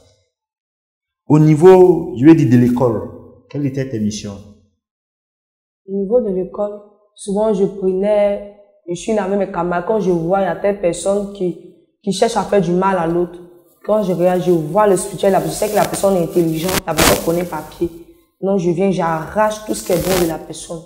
J'arrache son étoile, j'arrache sa réussite, j'arrache tout ce qui est bon de lui. Et je m'en vais ça dans le monde spirituel. Et tu as dit que et je sème aussi la distraction. La distraction en classe, c'est ça? La distraction. Ok. Et tu initiais les enfants par quel moyen, par quel canal? Par mes yeux, je pouvais envoûter ces personnes, pouvoir initier ces personnes dans le monde des ténèbres. Ok. Au niveau des, tu m'as dit que aussi au niveau des carrefours, souvent tu avais des missions à accomplir, c'est différent. Au niveau des carrefours. Et étant dans le monde des ténèbres, je pouvais voir la vie des personnes. Ceux qui ne marchent pas selon la parole de Dieu, ceux qui n'écoutent pas vraiment le Seigneur, qui désobéissent. Et déjà, quand tu pêches contre le Seigneur, les anges se retirent de toi. Donc, spirituellement, nous sommes déjà informés. Et maintenant, on vient, maintenant, on s'arrête dans les carrefours, et puis on vient avec des canaris, pouvoir recueillir des sangs, pouvoir prendre l'âme de la personne. Et quand ces personnes disent qu'ils veulent voyager, qu'ils ne demandent pas pardon à Dieu, c'est comme déjà, on est déjà informé dans le monde spirituel. Et ces personnes, c'est comme quand ces personnes arrivent avec des cas, qui montent dans des cas, qui viennent, c'est comme on est déjà, on sait dans quelle route ces personnes vont passer. Donc on vient, et puis maintenant on crée un accident là. Et puis la personne, il y a un hôtel de mort qui est bâti là. Puis la personne tombe. Quand ces personnes-là tombent, le bas se renverse, mais le cas se renverse. Le sang ça remplit le canari. Et puis on prend l'âme de la personne, on part directement dans le monde des ténèbres. Et puis on boit le sang. Ok. Et essayons de faire une incursion dans le monde des eaux de la sirène. Il y a eu une initiation pour devenir sorcière, n'est-ce pas? Et au niveau de la sirène, comment s'est faite ton initiation? Oui, au niveau de la sirène, d'abord, elle m'utilisait inconsciemment. Ce qui m'a mis je les sage. Après, maintenant, d'abord, j'aimais beaucoup les faux ongles. J'aimais beaucoup les faux cils, les mèches. Quand je voyais mes camarades, d'abord, moi, je ne mettais pas. Mais quand je voyais mes camarades, mes sœurs qui mettaient, moi, en tout cas, ça m'attirait, j'aimais ça. Et la sirène, les eaux a passé à travers une fille. Elle a commencé à me parler qu'il faut pas écouter tes parents, qui ça là, c'est rien, c'est comme un musulman, tu peux mettre, c'est rien. Et quand elle me parlait, je refusais, mais c'est comme quelqu'un me poussait à faire. Et j'ai accepté, et je mettais des faux ongles. Souvent quand j'arrive au portail, j'enlève. Et quand je rentre dans la maison, je me mets, quand je sors encore, je mets. Et je m'en vais un peu jusqu'à, puis la sirène des eaux maintenant. La sirène des eaux maintenant m'a pris maintenant, parce que j'avais l'amour de ces choses. Puis j'aimais, je voulais plus laisser. Parce qu'elle a passé à travers ma camarade. Donc c'est à travers ma camarade que j'ai accepté. Et quand j'ai accepté maintenant, elle est venue maintenant spirituellement. J'ai apparu maintenant dans le monde parce que déjà j'aimais.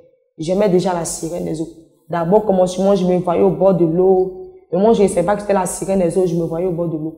Après maintenant, je suis arrivée dans le monde des ténèbres. Elle a appelé mon âme 3 fois. Et je suis arrivée sous l'eau. Quand je suis arrivée maintenant, Ils m'ont applaudi, puis je voyais des choses, des sirènes, des filles rouges, bleues, vertes, des personnes qui étaient arrêtées, mais ils ne savaient pas c'était quoi en fait. Ils ne savaient pas, mais je voyais la queue, mais ils savaient que c'était sirène, je voyais la queue. Je savais que c'était la sirène des eaux. Bon. Puis aussi, j'ai accepté de rester avec elle. Elle m'a dit de rester avec elle, qu'elle va m'utiliser puissamment à cause de ma taille, à cause de ma forme, elle a commencé à m'apprécier, que je suis belle, je serai sa fille, qu'elle sent que je vais beaucoup travailler pour elle. Elle va beaucoup m'utiliser, moi aussi je vais beaucoup travailler pour elle. Moi aussi j'étais contente parce que déjà j'aimais ces choses. C'est comme cet amour était déjà installé dans mon cœur. On savait qu'elle commençait à travailler pour elle. Elle m'a dit, d'abord comme elle avait déjà utilisé inconsciemment, donc elle m'a dit de continuer dans le travail, de continuer à séduire des personnes. Donc j'ai commencé à séduire des personnes, envoûter des personnes et prendre les séances. Peuple de Dieu, ce témoignage nous interpelle sur le naturel en fait. Dieu nous a créés à son image et à sa ressemblance. Et nous pouvons voir que dans Genèse 1, verset 31, Dieu a vu que tout ce qu'il avait créé était très bon. Et Ecclésiaste 3, 14 nous dit, il n'y a rien à ajouter, il n'y a rien à retrancher afin qu'on le craigne. Et le Seigneur, face à aucun endurci, à l'amour du monde et des vanités de ce monde-là, la parole de Dieu nous dit, la nature elle-même ne vous enseigne-t-elle pas? Aucunement on verra la nature ou les animaux ou la flore chercher à ajouter ou à retrancher quelque chose. Seul l'homme animé par la convoitise. Dieu veut qu'on soit naturel, qu'on abandonne la fausseté, qu'on abandonne les artifices, les accessoires de séduction. Parce que la séduction appartient au diable et à tout son royaume. C'est pourquoi naturellement, quand nous portons ces choses-là, nous invitons consciemment ou inconsciemment la sirène. Que vous ayez une expérience vivante, ou éveillée, ou non, ces choses attirent la sirène. Peuple de Dieu, c'est pourquoi l'apôtre Paul pouvait dire dans 1 Timothée 2, verset 9, je veux aussi que les femmes vêtues d'une manière décente, avec pudeur. Et le vêtement peut être impudique. Alors que nous savons clairement qu'aucun impudique n'héritera du royaume des cieux. Tout vêtement qui est de nature à séduire, à attirer les regards sur soi. Parce que nous devons savoir que la nature du chrétien, c'est de vivre dans la modestie. Que ce soit au niveau des pensées, du corps, de l'âme, du vestimentaire. C'est pourquoi 1 Jean 2, verset 14, 15, 16 dit clairement, dans la version du dictionnaire, l'orgueil qui inspire les biens matériels, et Philippiens 2, verset 3, 4 nous dit clairement, ne faites rien pour passer devant les autres ou pour que les autres vous admirent, cela ne vaut rien. Au contraire, voyez les autres comme supérieurs à vous-même. Donc, on peut comprendre clairement que Dieu n'est pas dans tout ce qui attire l'attention. Dieu n'est pas dans la séduction, c'est la nature du diable. C'est le diable qui cherche à s'élever, qui cherche à dominer, qui cherche à se faire remarquer à travers les marques que nous voyons, à travers tous ces artifices-là. Donc Dieu est un Dieu de vérité. Nous ne pouvons pas être dans le faux et croire que notre adoration soit agréable à Dieu ou puisse monter. Non, peuple de Dieu, arrêtons la séduction. Si le corps du Christ est devenu faible, si les chrétiens sont malmenés, malgré même la consécration, malgré nos statuts à l'église, dans la communauté, c'est parce que nous avons refusé, nous régnons cette nature que Dieu nous a donnée, nous régnons notre identité. Parce que animés par la convoitise, par la séduction, nous recherchons une beauté artificielle, nous régnons cette beauté naturelle que Dieu nous a donnée. Et ce que je veux savoir ici, à travers les ornements, il est paru, tu arrives à travailler également. Et à travers les parures, à travers les mèches, les bijoux, c'était comme des marques. Et comme déjà spirituellement, on pouvait te contrôler à travers ces bijoux, à travers ces chaînes, ces boucles d'oreilles, ces mèches. C'était comme des caméras spirituelles. Ça fait que la sirène, elle était toujours là. Elle était toujours là. C'est pourquoi, au fait, il faudrait qu'on quitte la séduction. En tant que serviteur de Dieu, nous devons dire la vérité au peuple de Dieu. Aussi longtemps qu'on va s'entêter à porter ces choses-là, aucune délivrance ne peut se faire. Aussi bien que nous nous disons chrétiens, c'est la séduction de continuer à prier pour les gens, pour la délivrance de la sirène, de l'esprit des autres, des maris de nuit, des femmes de nuit, tout en portant les choses. La parole de Dieu est tellement claire. Jean 14, verset 30. Le prince de ce monde vient, mais il n'a rien en moi. On ne peut jamais chasser Satan en portant ces choses. C'est impossible. Il faut qu'on se dise la vérité. Et c'est dans la sanctification que les promesses de Dieu se déploient. 2 Corinthiens 7, verset 1. Ayant donc de telles promesses, bien-aimés, purifions-nous de tout ce de la chair. Ta chair intéresse Dieu. Et de l'esprit. C'est-à-dire, c'est pas ton esprit seulement. Parce que la chair et l'esprit appartiennent à Dieu, insensé que vous êtes. Celui qui a créé l'intérieur, n'est-ce pas celui aussi qui a créé l'extérieur? Donc nous devons nous dépouiller corps, âme et esprit. Autrement, nous serons vaincus malgré notre zèle, notre proclamation de foi, malgré la proclamation, la récitation de nos promesses en Jésus-Christ. Dieu n'est pas un Dieu de séduction. C'est pourquoi nous devons nous débarrasser de toutes ces choses-là. Et tu peux continuer aussi au niveau des tatouages. Oui, au niveau des tatouages, ce qui me montrait que je faisais partie du monde des eaux. J'étais sirène dans le monde des eaux. Donc ça fait que à travers ces tatouages, on pouvait me reconnaître. Il y avait beaucoup de sirènes. Donc à travers ces tatouages, on pouvait me reconnaître. Et déjà spirituellement, j'avais plein de tatouages sur mon corps. Plein de tatouages sur mon corps. Donc il y avait des sirènes, des filles sirènes qui étaient là. Donc ça fait que chacun avait son tatouage, mais c'était pas les mêmes tatouages. Ça fait qu'à travers ces tatouages, on pouvait me reconnaître. Donc toi, chrétien, qui dit que Dieu n'ira pas au corps, quelle Bible lis-tu? La parole de Dieu dit clairement, ne savez-vous pas que votre corps est le temple du Saint-Esprit? Et 2 Corinthiens 16, verset 17 nous dit, c'est pourquoi sortez du milieu d'eux et séparez-vous, dit le Seigneur. Ne touchez pas ce qui est impur et je vous accueillerai. Nous devons nous séparer de tout ce qui est ornement. Nous devons nous séparer de tout ce qui est tatouage. Nous devons nous séparer de tout ce qui est boucle d'oreille, peuple de Dieu. Comme Exode 21, verset 5-6 nous le dit, les boucles d'oreilles sont le symbole de la captivité, de l'esclave qui ne veut pas sortir de l'esclavage, de la captivité, et on lui mettait des boucles d'oreilles. Un enfant de Dieu n'est pas né avec les boucles d'oreilles, et Dieu ne veut même pas qu'on fasse d'incision sur notre corps. Où il a jugé nécessaire d'avoir des trous, naturellement Dieu a mis des trous. Et lorsque nous faisons des incisions, nous dégradons ce temple, notre corps qui est le temple du Saint-Esprit. Et aussi au niveau des talons, des faux ongles. Nous-mêmes, nous disons faux ongles. Quelle était la représentation où Dieu dit quelle était la représentation de ces choses? C'était des caméras. C'est comme partout tu t'en vas, puis ces faux ongles sont sur toi. C'est comme des caméras qui te suivent. Ça fait qu'on peut te regarder. Là où tu es, même dans la douche, tout ce que tu vas faire, on te regarde, on te voit. C'est comme la salive de la sirène des eaux. Ça, nous mettons sur nous. La salive de la sirène des eaux. Et puis, ces boucles d'oreilles spirituellement sont des caméras. Après que partout où tu vas aller, c'est comme ce sont des caméras qui sont là. Même si tu vas faut aller en voyage, la sirène est là. Parce que tout ce que tu as porté, ça l'appartient. Vous savez que nous, ces agents, on est là, on t'attaque seulement, on t'attaque. Et après, tu vas dire, tu es attaqué. Pourtant, tout ce que tu as mis sur toi appartient à la sirène des eaux.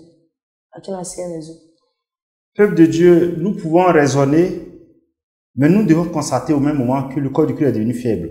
Mais posons-nous les bonnes questions.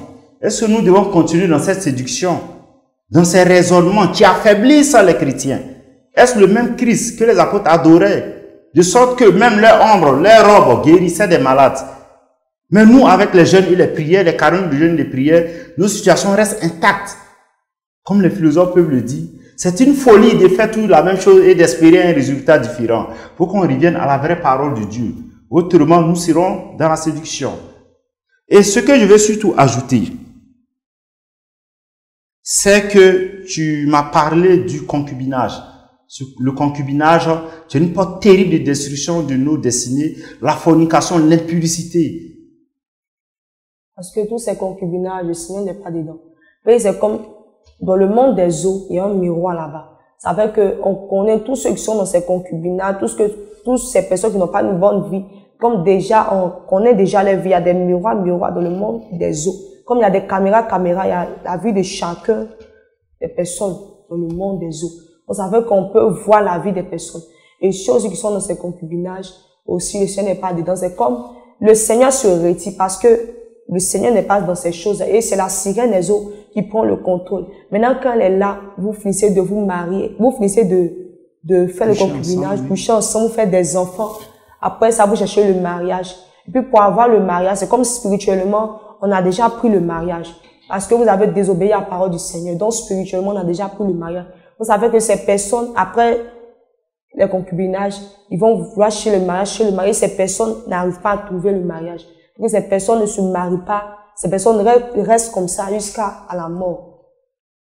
Et ça permet d'avoir un contrôle, tu m'as dit, sur non seulement la famille et les enfants. Explique. Pas avoir, c'est comme on prend le contrôle de la maison, mais ce n'est plus le Seigneur. C'est vrai, le Seigneur est là, mais c'est nous, on prend le contrôle de la maison. Le Seigneur peut rien dire, parce que ces personnes qui vivent dans ce concubinage, le Seigneur me sait que ce concubinage n'est pas bien. Donc, il permet que ces choses arrivent, que ces personnes puissent se donner à Dieu. On prend le contrôle de la maison. Puis c'est comme tous les agents de la sirène sont tassés, sont autour de la maison. Puis on prend le contrôle de la vie de ces enfants. On initie ces enfants. Ça fait que quand ces enfants grandissent, ils deviennent comme des parents. Ils deviennent comme des parents.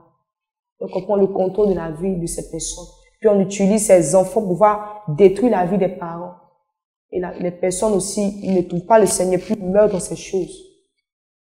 Dans ce qu'elle dit, nous pour être des véritables chrétiens, mais aussi longtemps qu'on ouvre des portes à travers le concubinage, la fornication, l'impudicité, le Seigneur Jésus ne peut pas demeurer dans notre maison. Et c'est ce que Philippiens 4, verset 9 dit. Il dit, ce que vous avez appris, reçu, entendu de moi, et ce que vous avez vu en moi, pratiquez-le, et le Dieu de paix sera avec vous.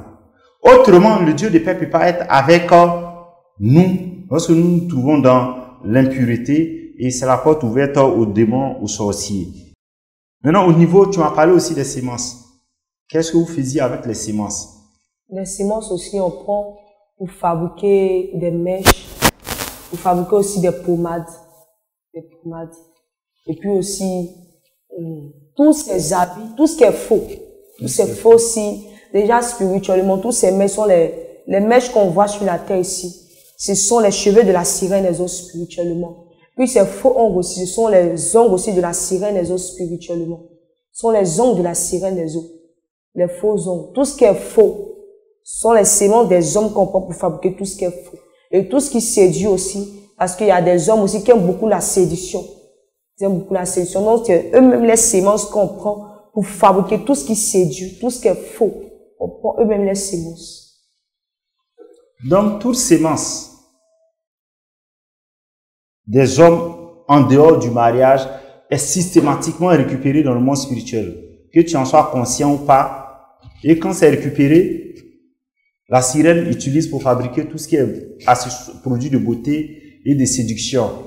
Et plus la sirène utilise tes semences, c'est ta destinée, c'est ta vie, sont tes grâces, tes bénédictions. Ce qui entraîne de façon générale les retards, les blocages, les échecs dans la vie des enfants de Dieu. Malgré la proclamation de nos promesses en Jésus, il y a un échec, il y a un non-accomplissement, il y a l'humiliation, il y a l'opprobre, en fait. Parce que nous refusons de marcher selon la parole de Dieu, enchaînés par les raisonnements. Ça fait qu'aussi, spirituellement aussi, on peut faire porter des manteaux de non-accomplissement aux personnes, puis des manteaux aussi d'accusation, puis des manteaux aussi de célibat. Ça fait qu'ils ne peuvent pas se marier, charge, on les accuse. Il y a beaucoup de choses. Ok, donc ces péchés-là, naturellement, viennent entraînent des malédictions dans le foyer, sur la vie des enfants. Et ces enfants-là, véritablement, s'entraînent beaucoup de blocages, de maladies, d'échecs. D'où la nécessité de véritablement régulariser tous ceux qui vivent dans le concubinage. Ceux qui ne sont pas encore dans le concubinage, c'est l'occasion de vous interpeller. Le mariage doit la vie de foyer doit se faire dans le mariage. Et tu as parlé également des foyers qui sont impalables. Quand un foyer est impalable, quand il y a des disputes. Et surtout, certains disent que pour se réconcilier, il faut aller avec monsieur ou madame. Tu m'as dit quelque chose de très intéressant. D'abord, dans un foyer, si tu es marié et vous êtes en colère, ta femme est en colère, que toi, ta colère s'est abaissée, tu n'as pas le droit de venir coucher avec ta femme. Parce que ta femme est en colère. Tu n'as pas le droit, c'est comme tu couches avec elle, là, tout ce qui descend, c'est comme ta sémence, ça c'est nous, on prend ça. On prend, c'est plus spirituellement, c'est avec la sirène des eaux que tu es en train de coucher. C'est comme avec des esprits que tu es en train de coucher, parce que ce n'est plus elle. Ce n'est plus elle. Ok, donc, un foyer ne doit pas avoir des mésententes dans un foyer. Lorsqu'un foyer, il y a des disputes dans un foyer, on doit s'empresser de régler ces différends-là. Autrement, on ouvre de grandes portes à la sirène, ou à plusieurs autres esprits. Et quelle était la mission que la sirène t'a confiée? La sirène. Quelle était la mission qu'elle t'a confiée? Sur les sugar daddy, des brouteurs, des vieux blancs. Déjà dans le monde spirituel, dans le monde des eaux, déjà il m'avait formé, m'avait dit qu'il y aura des blancs, des vieux blancs qui vont venir vers toi. Ils vont envoyer une fille pour venir vers toi. C'est comme spirituellement, il était déjà informé. Puis effectivement, c'est comme c'est réalisé. Et j'ai vu une sœur qui est venue vers moi et qui m'a dit, il y a des blancs qui ont besoin des filles, pouvoir coucher avec eux pour leur donner d'argent. Maintenant, moi, quand j'ai écouté ce qu'elle m'a dit, j'étais contente parce que j'étais déjà informée, je savais déjà. Et puis le même jour, j'ai dit, ok, allons. Donc j'ai accepté. Quand je suis arrivée chez ces personnes-là, m'avait dit que la semaine des hommes m'avait dit ces personnes-là, ils aimaient beaucoup des jeunes filles. Ils ne veulent pas se marier. Ils aimaient beaucoup chercher des filles en désordre. Non, donc, même quand ils sont mariés, ils continuent de chercher des jeunes filles. Même quand ils sont mariés, ils continuent à chaque fois de chercher des jeunes filles. Donc, elle m'a montré. Puis ils étaient deux. Elle m'a montré. Donc, elle dit, il faut aller vers ces personnes. Donc, moi, j'étais contente.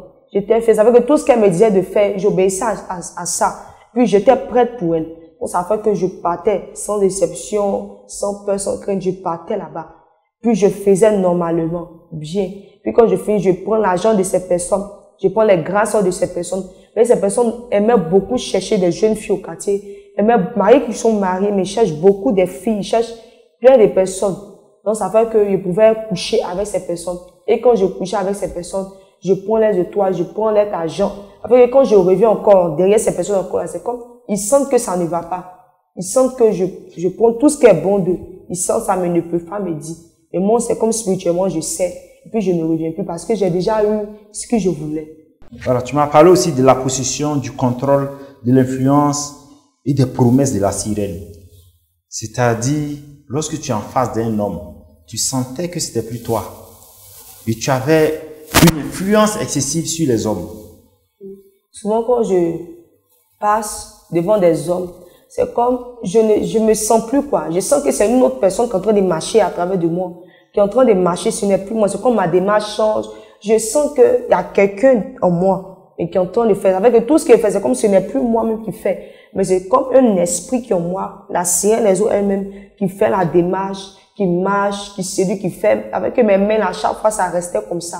Je faisais mes mains là comme ça, avec que les jeunes m'appelaient avec mon teint, tout, et ma voix aussi changeait. Et puis mes yeux, ils pouvaient séduire aussi par mes yeux, par ma bouche, par ma démarche.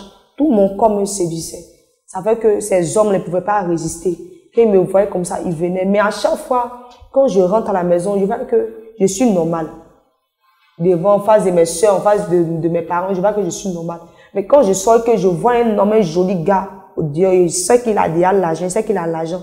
Quand je passe devant cet homme, la sirène des eaux me témoigne, elle change ma démarche. Elle change ma démarche, ma manière de marcher, elle change. Et je sais que c'est la sirène qui est en train de faire ça. Et je m'en vais maintenant avec l'homme. Et quand je sens que marcher, c'est comme j'ai déjà informé que l'homme va me draguer. Donc je m'arrête. Je défile au moins 3 fois comme ça devant la personne. Et la personne est obligée de m'appeler. Même s'il ne veut pas, il va m'appeler forcé. C'est quoi? Je sens en train de séduire la personne. Donc, ces hommes-là, quand ils m'appellent comme ça, et puis tout ce qu'ils me disent, c'est comme j'accepte, j'écoute, j'accepte, puis j'accepte d'aller avec eux, je couche avec eux.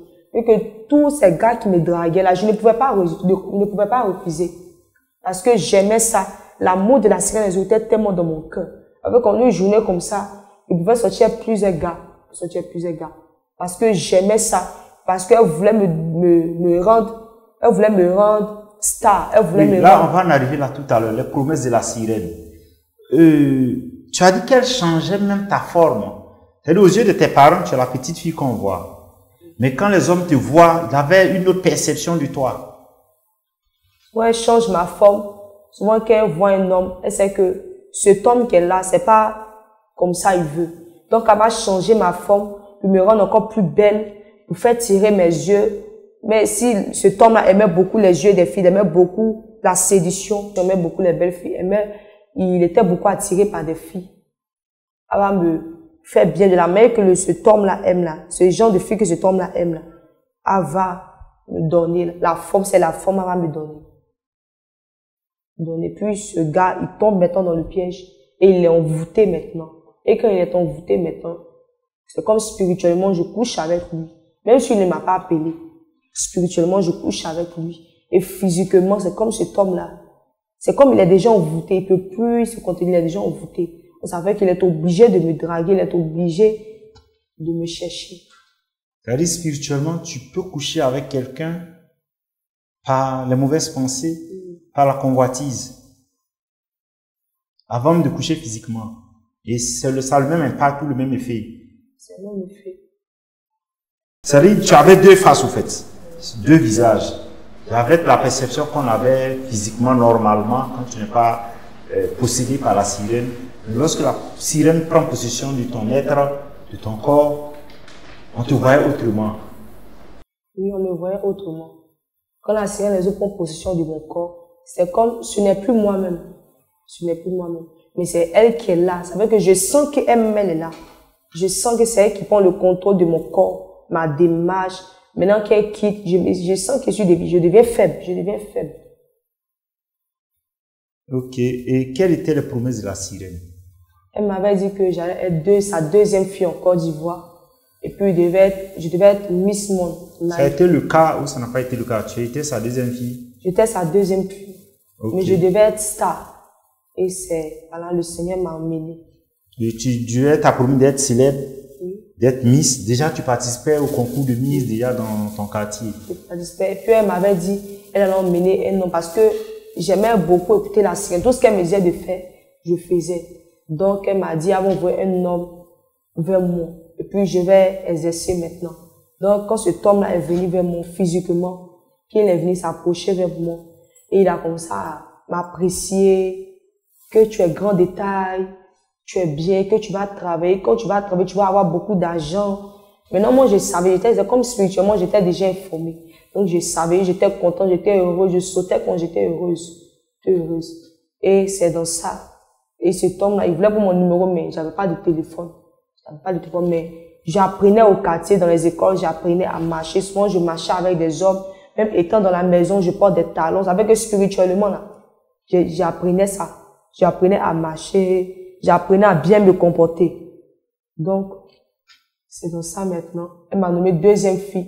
Maintenant, devenir star maintenant, je n'ai pas pu. Et je suis venue à la maison de prière.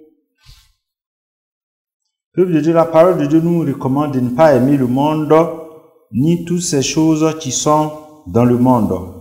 Le monde, c'est quoi? C'est tout ce dont elle parle. Tout ce qui est artifice, tout ce qui alimente la séduction. Et la parole de Dieu est tellement claire, car tout ce qui est dans le monde, la convoitise de la chair, la convoitise des yeux, l'orgueil de la vie ne vient point du Père, mais vient du monde. Et quiconque aime le monde est ennemi de Dieu, comme le dit Jacques 4, verset 4. Donc, tous ceux qui font le mannequinat, tous ceux qui sont dans le concours de Miss, tous ceux qui sont dans les feuilletons, ou qui sont des modèles, des acteurs, tous ceux-là, consciemment et inconsciemment, travaillent pour la sirène, que vous le sachiez ou pas, que vous soyez un prédicateur à l'église ou pas, que vous soyez fidèle ou pas à l'église, vous êtes possédé de la sirène. Et elle a décidé de te révéler au monde. Et ça fait que certains acteurs ont commencé à t'approcher. Et toi-même, dans ton être intérieur, il y avait de l'orgueil au fait. L'orgueil t'animait, tu croyais supérieur à tes camarades. Il y avait de l'orgueil et de l'orgueil. Je me prenais parce que je sais que j'allais être star. Je savais que j'allais être Miss Monde. Donc, ça fait que je me prenais même à l'école. Je ne partais pas à l'école, je m'en foutais. J'avais des vies. Mais il y a des personnes qui venaient vers moi, des camarades qui s'approchaient vers moi. Mais moi, je quittais. C'est comme j'étais à part. Je faisais, j'avais l'orgueil même. Je me prenais. Je partais pas à l'école. Je sortais comme je voulais. Je ratais des coups. Parce que quoi, je savais que c'est comme spirituellement. J'étais déjà star spirituellement. J'étais déjà deuxième fille en Côte d'Ivoire. Donc, ça fait que je me prenais, en fait. C'est comme physiquement, ça devait arriver et le Seigneur n'a pas permis.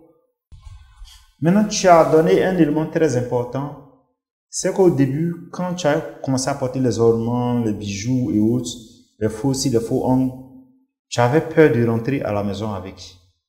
Mais la sirène a dit qu'elle allait elle-même gérer pour que tes parents acceptent. Et elle a même commencé à suggérer à tes parents de t'acheter ces choses-là. Aussi, d'abord, quand je mettais les faux ongles, ils mettaient des faux cils, je mettais des perruques, je portais des sexy. C'est comme, mes parents me parlaient de ne pas, me disaient de ne pas porter, de ne pas porter. Et moi, je refusais à chaque fois, je refusais. Et puis, souvent aussi, j'ai dit, ok, j'ai compris. Je mets dans mon châssis, et puis je sors, je m'en vais chez mes camarades, je porte ça. Mais elle-même l'a dit qu'elle allait gérer, elle allait faire. Je lui ai dit que, souvent quand je porte, mes parents me disent de rentrer. Ils veulent pas que je porte ces genres de choses-là.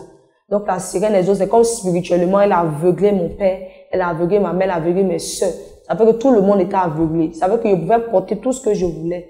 Je pouvais plus, je me voyais comme une grande personne, une grande fille. Ça fait que je ne pouvais plus parler. Ils ont commencé à tolérer. Ils ont commencé à tolérer, ils ne pouvaient plus parler. Puis c'est dans ça encore, même, elle a encore poussé encore mon père à acheter. Vous voyez, déjà spirituellement, elle avait dit que elle allait acheter une pommade. Et elle allait me donner une pommade pour pouvoir encore attirer des hommes vers moi.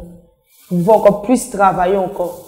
Donc c'est comme, je savais déjà spirituellement. Et puis encore, elle m'avait dit qu'elle allait pousser encore mon père à acheter la pommade. Et puis la pommade veut dire sirène des eaux, déesse. La déesse veut signifier sirène des eaux. Le nom de la pommade, c'est quoi? Déesse. Ça signifie sirène des eaux. Donc, elle a poussé mon père à acheter.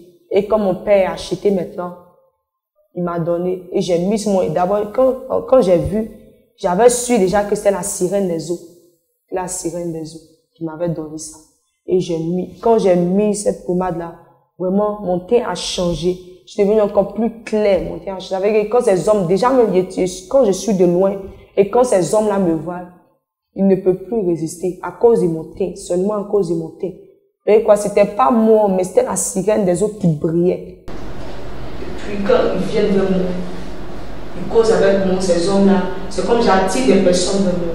Et quand ces personnes-là viennent, je couche avec ces personnes. Quand je couche avec les personnes, je prends encore les silences. Et tant que ce canari-là n'était pas, tant que ce canari ne rentre pas, je ne rentre pas dans le monde des eaux avec.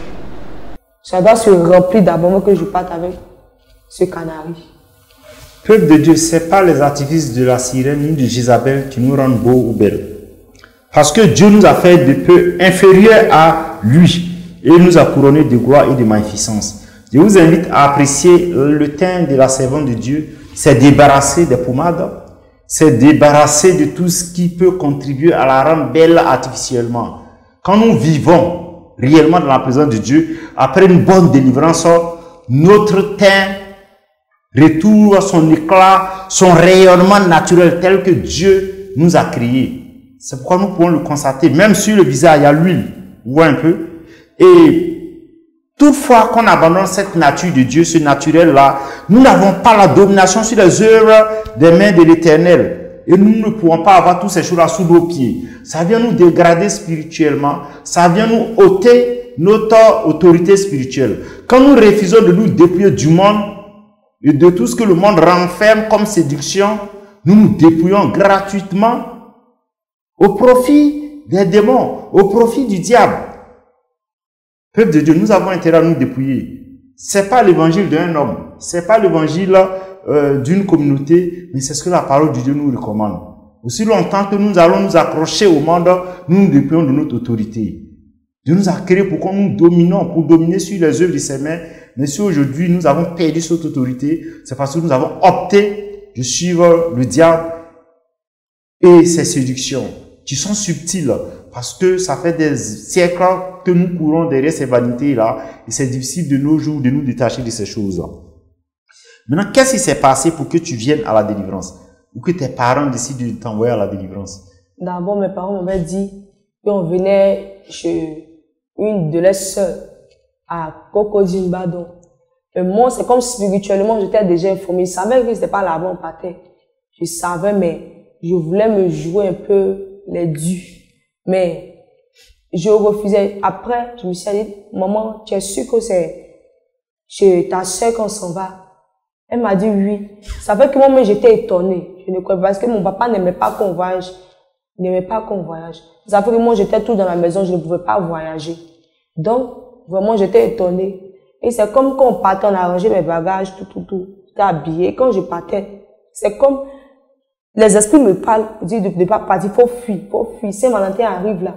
Tu dois fêter bien. Tu dois fêter, tu dois opérer encore, tu dois travailler encore. Tu dois être star. Faut pas, tu vas là quelque part. Tu dois être star. On doit te connaître dans tout le monde entier. Bon, en tout cas, je ne voulais pas aller, je reculais en arrière, je voulais fuir. Et mon père me disait, il faut avancer, allons. Maintenant, quand on est monté dans la voiture, on est arrivé, mettons, au carrefour, au casino. C'est comme, il y avait des esprits qui étaient là à faire des incantations. Tous ces esprits qui me possédaient là, c'est comme ils étaient là à faire des incantations. Ils voulaient même pas que j'arrive à la main de prière de délivrance. Ils voulaient même pas. Donc, ça veut qu'au carrefour, là, on a Dieu, on a fait plus d'une heure. Pour appeler les serviteurs de Dieu, on appelle où ça sonne, ne décrochez pas. Ne décrochez pas. C'est comme, moi, je ne voulais pas aller. Déjà, même qu'on a pris beaucoup d'heures là, ça veut que je priais dans mon cœur. On n'a qu'à aller, on n'a qu'à aller. Je vais à la maison, je vais à la maison. C'est comme, j'étais prête à la maison, j'étais prête à fuir même. J'étais prête à fuir. Mais le Seigneur n'a pas permis. Le Seigneur n'a pas permis. Donc, comme vous le voyez, c'est un combat. Quand vous devez venir dans une communauté, une église où il y a la vraie présence de Dieu, les esprits s'y opposent. Soit par des accidents, soit par des empêchements, soit par un changement d'avis. Et avant d'aller plus loin, est-ce que tu as expérimenté la délivrance ou des prières avec d'autres pasteurs, comme tu me l'as dit? Oui, je suis partie d'abord, je suis partie chez des pasteurs, mon père m'a envoyé chez des pasteurs, bon, plein de pasteurs, mais ces pasteurs, c'est comme, il y avait d'autres pasteurs qui m'emmenaient chez eux, ces pasteurs-là, c'est comme spirituellement, moi avec ces pasteurs, on communiquait spirituellement. Ça veut dire que quand je m'assois en face de ces pasteurs-là, ça veut que ces pasteurs ne pouvaient pas dire réellement qui je suis. Ça veut qu'ils vont dire vraiment, ils vont dire pour mes soeurs, pour mon père, mais pour moi là, ils ne peuvent pas dire. Pour ça, ils vont me dire, je suis une servante de Dieu, oui. Mais pour dire qui je suis réellement, c'est quoi qui me fatigue, ils ne peuvent pas dire. Parce que je suis en train de communiquer avec eux spirituellement. Donc, ça peut dire qu'il y a des serviteurs qui sont faux, en fait. Malheureusement, le diable a infesté le corps du Christ, pour entraîner plein de scandales, pour enseigner des doctrines des démons et enchaîner les enfants de Dieu sur la voie de l'égarement. Et tu as dit que quand tes parents cherchaient la délivrance, souvent ils partaient voir des serviteurs, tu leur prescrivais du sel et tous ces éléments de la nature là que nous devons consommer, sur lesquels nous devons dominer. Et cela aggravait leur sort. Explique. Et c'est sel, souvent il y a mon père, mes frères, tout le monde. On s'en va dans les églises. Bon, il y a des églises qu'on s'en va là-bas. Il y a des pasteurs qui donnent des sels, qui donnent l'huile d'onction, qui donnent l'huile du Nord, qui donnent les sels en tout cas. Mais ça, vraiment, le Seigneur n'est pas dedans. Et quand le Seigneur n'est pas dedans, les esprits se basent dessus pour pouvoir encore fatiguer encore ces personnes-là. Et moi, c'est comme ça, je me basais sur ces choses-là pour pouvoir détruire la vie de mon père. Ça veut que quand il mettait ses sels sur lui, il mettait l'huile sur lui. Ça veut que je pouvais l'attaquer encore facilement. C'était comme des portes d'entrée dans sa vie. Je pouvais le détruire encore. Et quand il finit encore, il est obligé encore de partir dans une autre église parce qu'il dit que ces huiles n'ont pas marché. Donc quand il s'en va encore, lui donne encore ces mêmes choses encore. Je détruis encore sa vie. Je me base dessus pour le détruire. Ok, ce qu'elle dit doit nous interpeller. Et comment l'évangile a été renversé. Et c'est ce que Galates 1, verset 6-7 nous dit. Pas qu'il y ait plusieurs évangiles, il y a un seul évangile, mais c'est qu'il y a eu plusieurs qui sont venus pour renverser l'évangile de Christ. Un enfant de Dieu, c'est au nom de Jésus qu'il prie.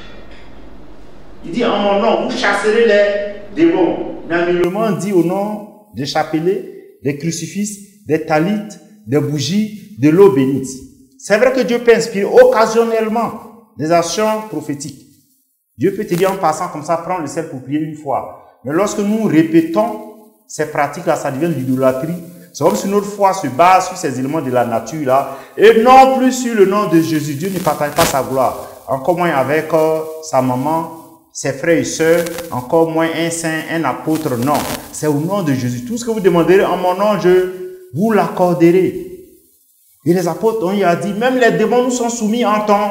Non. On n'opère la délivrance d'un sorcier qu'au nom de Jésus, parce que l'adoration est montée en esprit, et non en se basant sur des éléments de la nature. Donc, clairement, nous pouvons constater, même s'il y a un exaucement avec ces éléments de la nature, en dehors des actions prophétiques, c'est la magie, c'est la sorcellerie, parce que Satan exauce aussi. Donc, un enfant de Dieu doit adorer le Seigneur Jésus-Christ en esprit, en se débarrassant de toutes ces choses-là qui viennent souiller, polluer l'adoration qui est dû au Seigneur. Donc, quand tu arrives à la nuit de prière, malgré ces empêchements, les appels qui n'y passaient pas, les démons qui faisaient des incantations pour ne pas que tu arrives en ce lieu-là, Tu vas signer la fin de leurs œuvres dans ta vie. Mais le Seigneur, par sa grâce, a permis que tu arrives. Et comment s'est déroulée ta délivrance? Au début, quand tu es rentré, est-ce que tu as tout de suite accepté ta délivrance? D'abord, quand on a pu arriver maintenant dans la même prière de délivrance, on est arrivé maintenant dans la mission. Maintenant, la Seigneur m'a dit, comme tu n'as pas pu t'enfuir, donc la mission que je vais te donner de faire dans ce camp, quand on te renvoie, quand on te chasse du camp, tu vas faire tomber les serviteurs de Dieu. Et j'ai essayé. Plusieurs serviteurs de Dieu, par ma démarche, ma session, par mon palais, mais je n'ai pas pu détruire ces serviteurs de Dieu-là. Pouvoir s'aimer la division, mais je n'ai pas pu. Et la sirène t'a donné un nom. Elle a demandé de faire tomber le prophète roi Apocalypse, qui était protocole de Satan. C'est-à-dire, avant que tu n'arrives, tu le connaissais déjà, où elle t'avait assigné cette mission-là. La sirène, les hommes m'avaient dit d'attaquer le prophète roi Apocalypse. Bon, je ne savais pas, parce que quand j'avais vu, vraiment, il y avait des anges autour de ces personnes-là. Donc, je ne pouvais pas, je ne sais pas comment faire. Donc, elle me dit, il faut faire, il faut l'attaquer, forcer. Si tu ne peux pas, il y a des personnes encore pour attaquer. Si tu n'as pas pu maintenant, toi, je vais te récupérer. Maintenant qu'elle m'a dit ça comme ça, j'avais encore peur. Je voulais faire. Donc, j'ai essayé, j'ai beau essayer, pouvoir s'aimer la division, pouvoir lancer des flèches, envoûter ces personnes par mes yeux. Mais je n'ai pas pu. Plusieurs serviteurs de Dieu, même des servantes de Dieu, pouvoir les attaquer, mais je n'ai pas pu. Je n'ai pas pu. Donc, je me suis assis monstre dans mon coin. Je n'ai pas pu. Donc, elle me parlait, si tu ne fais pas, c'est toi-même, je vais récupérer. Donc, moi, j'avais peur. Avec elle-même pour sortir, mais j'avais peur de sortir, j'avais peur d'elle. Donc, je ne voulais pas. Souvent, même, elle me disait de ne pas confesser. Si on fait ma confession, elle sait qu'ils vont faire ma confession. Donc, si on fait là, faut pas, je vais parler. Faut même pas y parler, même, de mes terres. Donc, ça fait que ma confession, quand les serviteurs de Dieu, et puis, la première chose, c'était roi Apocalypse qui m'a pris. Et puis, elle m'a dit, le voilà, qu'il faut faire. Faut l'attaquer, faut le... J'essaie, il ne peut pas, il le fuit dans les yeux, il ne peut pas. Il ne peut pas. Donc, il a déjà, physiquement, j'avais mis un implant. Donc, il avait vu. Et puis, il m'a demandé. Puis, je niais, je dis non, je n'ai pas mis. J'ai dit non, il n'est pas mis. Il m'a posé plusieurs questions, j'ai refusé. Il dit, dis la vérité. J'ai refusé. En tout cas, après, maintenant, j'ai dit la vérité. Et quand j'ai dit la vérité, maintenant, elle était fâchée, en colère. Ok, là, avant de continuer, nous pouvons réaliser la puissance de la confession. Aussi longtemps qu'un enfant de Dieu ne se confesse pas, aucune délivrance ne peut s'opérer. C'est pourquoi quand un sorcier vient, ou un chrétien normal qui a besoin de délivrance vient, très souvent les esprits l'influencent ou l'amènent à ne pas faire une vraie confession, et cela entraîne un blocage dans la délivrance. Et dès que tu as commencé à dire la vérité, elle était en colère. Parce que ça ouvrait la porte à ta délivrance. Quand j'ai commencé à parler, elle était en colère, elle criait sur moi. Pourquoi? Que tu vas voir. Que je t'ai tout promis. Il t'ai tout donné. Que tu vas voir. Mais moi, j'avais peur, je tremblais. Je savais que ma confession, mais tout le monde a fait ma confession. La plupart des serviteurs de Dieu, des servants de Dieu ont fait ma confession. Mais ce que je devais faire sortir là, mais je n'ai pas dit. Je disais un peu ce qui était là, je mentais, je volais, je tuais, mais ce qui je devais dire là, je n'ai pas dit. Ce que j'ai fait, le mal que j'ai fait aux personnes, je n'ai pas dit. Donc, elle dit de ne pas dire.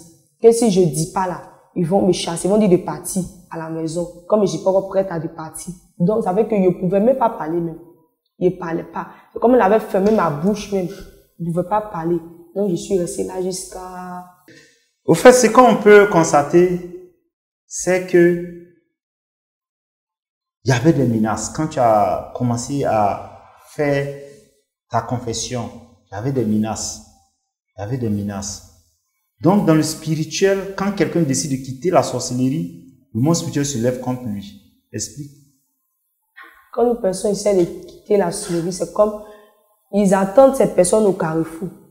Et quand ces personnes ne finissent pas la délivrance, et ces personnes-là sortent là, c'est comme ces esprits-là ils sont tassés au goudron, ils sont tassés dans des carrefours, puis ils attendent la personne au carrefour. Et puis, quand tu vas arriver au carrefour, tu ne fais pas attention, soit la voiture te coigne, ou soit ils vont envoyer des personnes devant de toi. Si tu aimais beaucoup la colère, si tu aimais beaucoup la vie de débauche, ils vont envoyer des filles vers toi, des personnes vers toi. Et quand tu vas tomber, ils te répondent. Puis ils s'en vont avec toi dans le monde spirituel. Ça veut que tu meurs ou soit tu tombes malade. Mais ils te maltraitent, au fait. Ils te maltraitent. Et voici une grande attaque au regard de ton témoignage. C'est-à-dire, lorsqu'un sorcier vient dans une église pour sa délivrance, les esprits l'amènent à avoir un mauvais comportement ou à refuser sa délivrance. Et lorsque l'homme de Dieu n'est pas réellement spirituel, il chasse cette fille qui aurait dû être délivrée ou gagnée par le Seigneur Jésus-Christ. Il chasse, les serviteurs de Dieu chassent.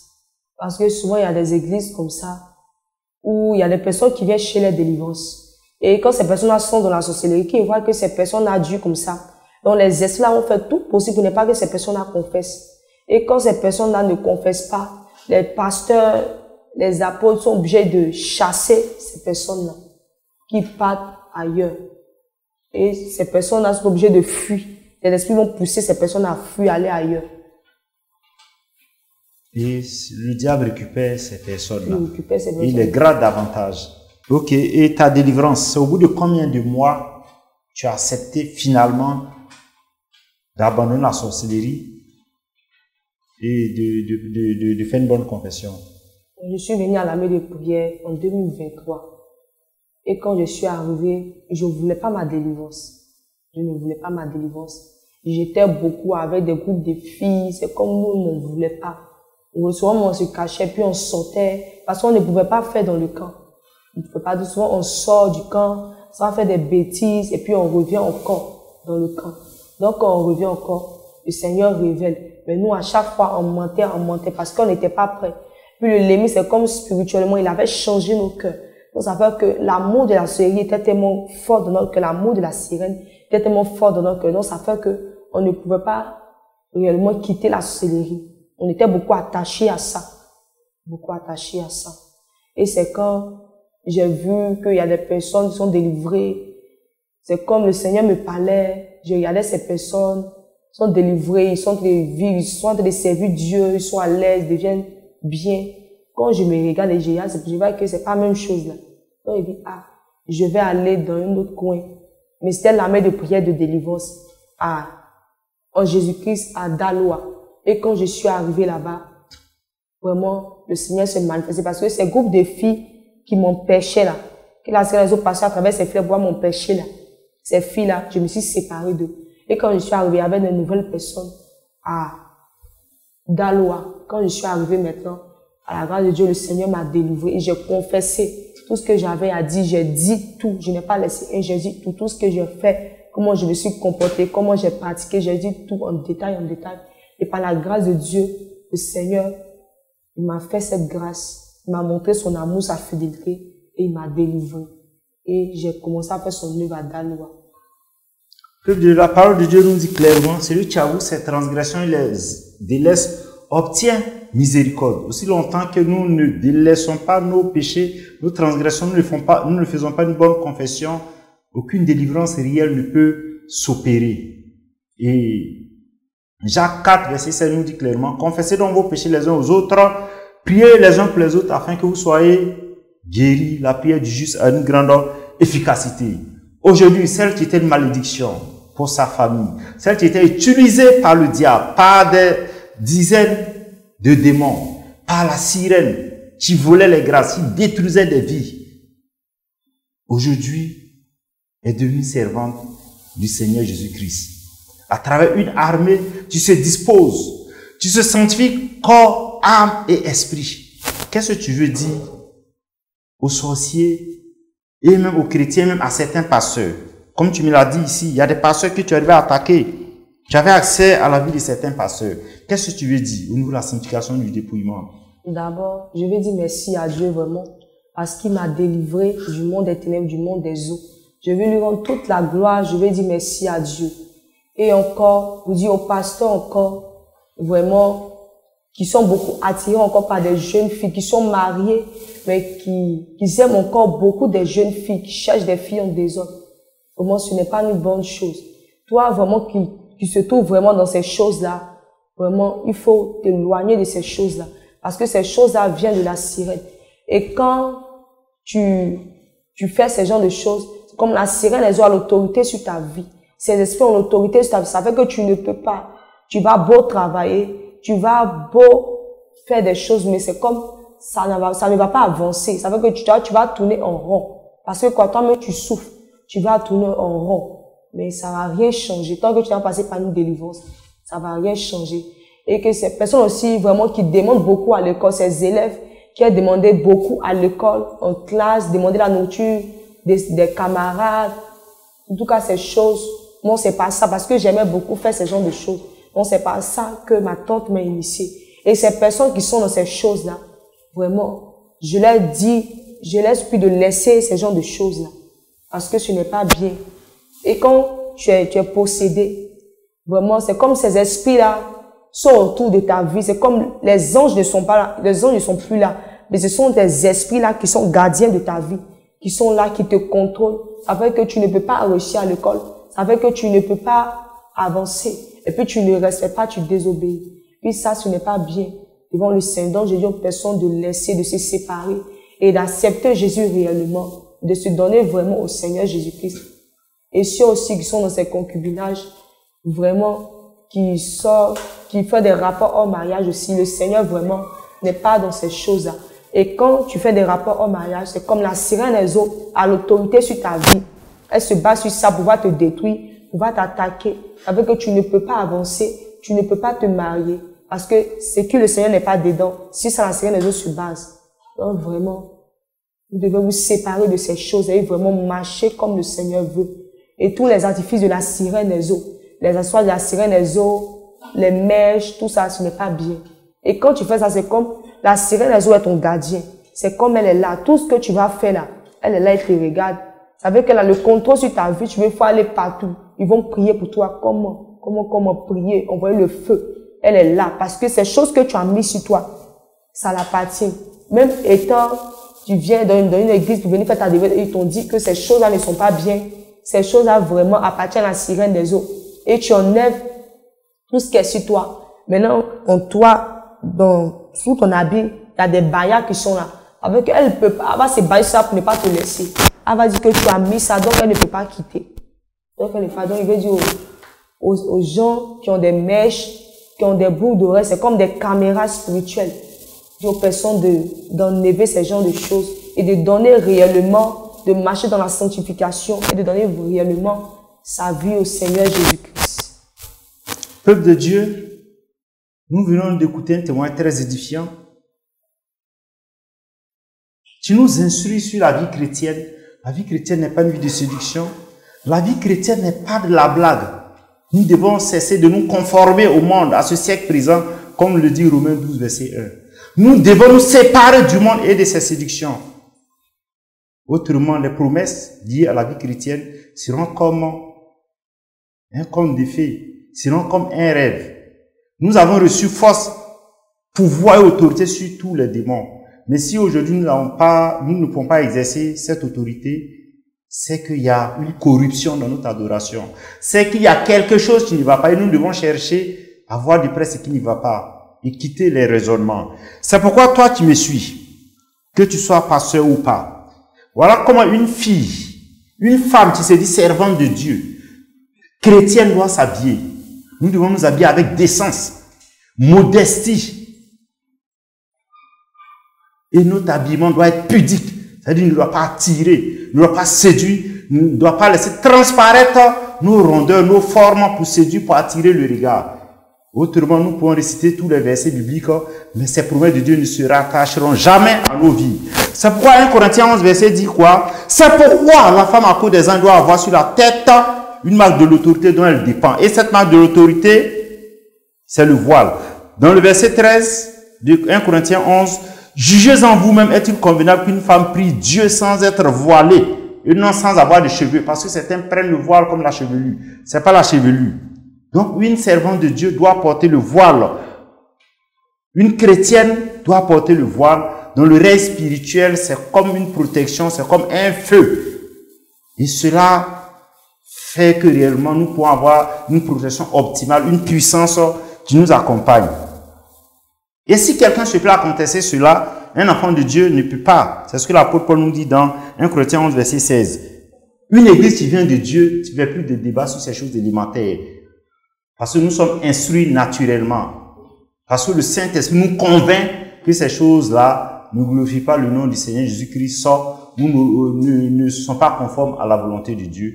C'est pourquoi nous vous invitons véritablement à entamer une marche réelle, authentique, loin des séductions, loin du conformisme, afin que les promesses rattachées à l'appel de Dieu, à la vie chrétienne, puissent véritablement être les nôtres. Que le Seigneur bénisse son peuple. Ainsi prend fin le témoignage interview de la servante de Dieu. Soyez bénis dans vos différentes demeures et à la prochaine.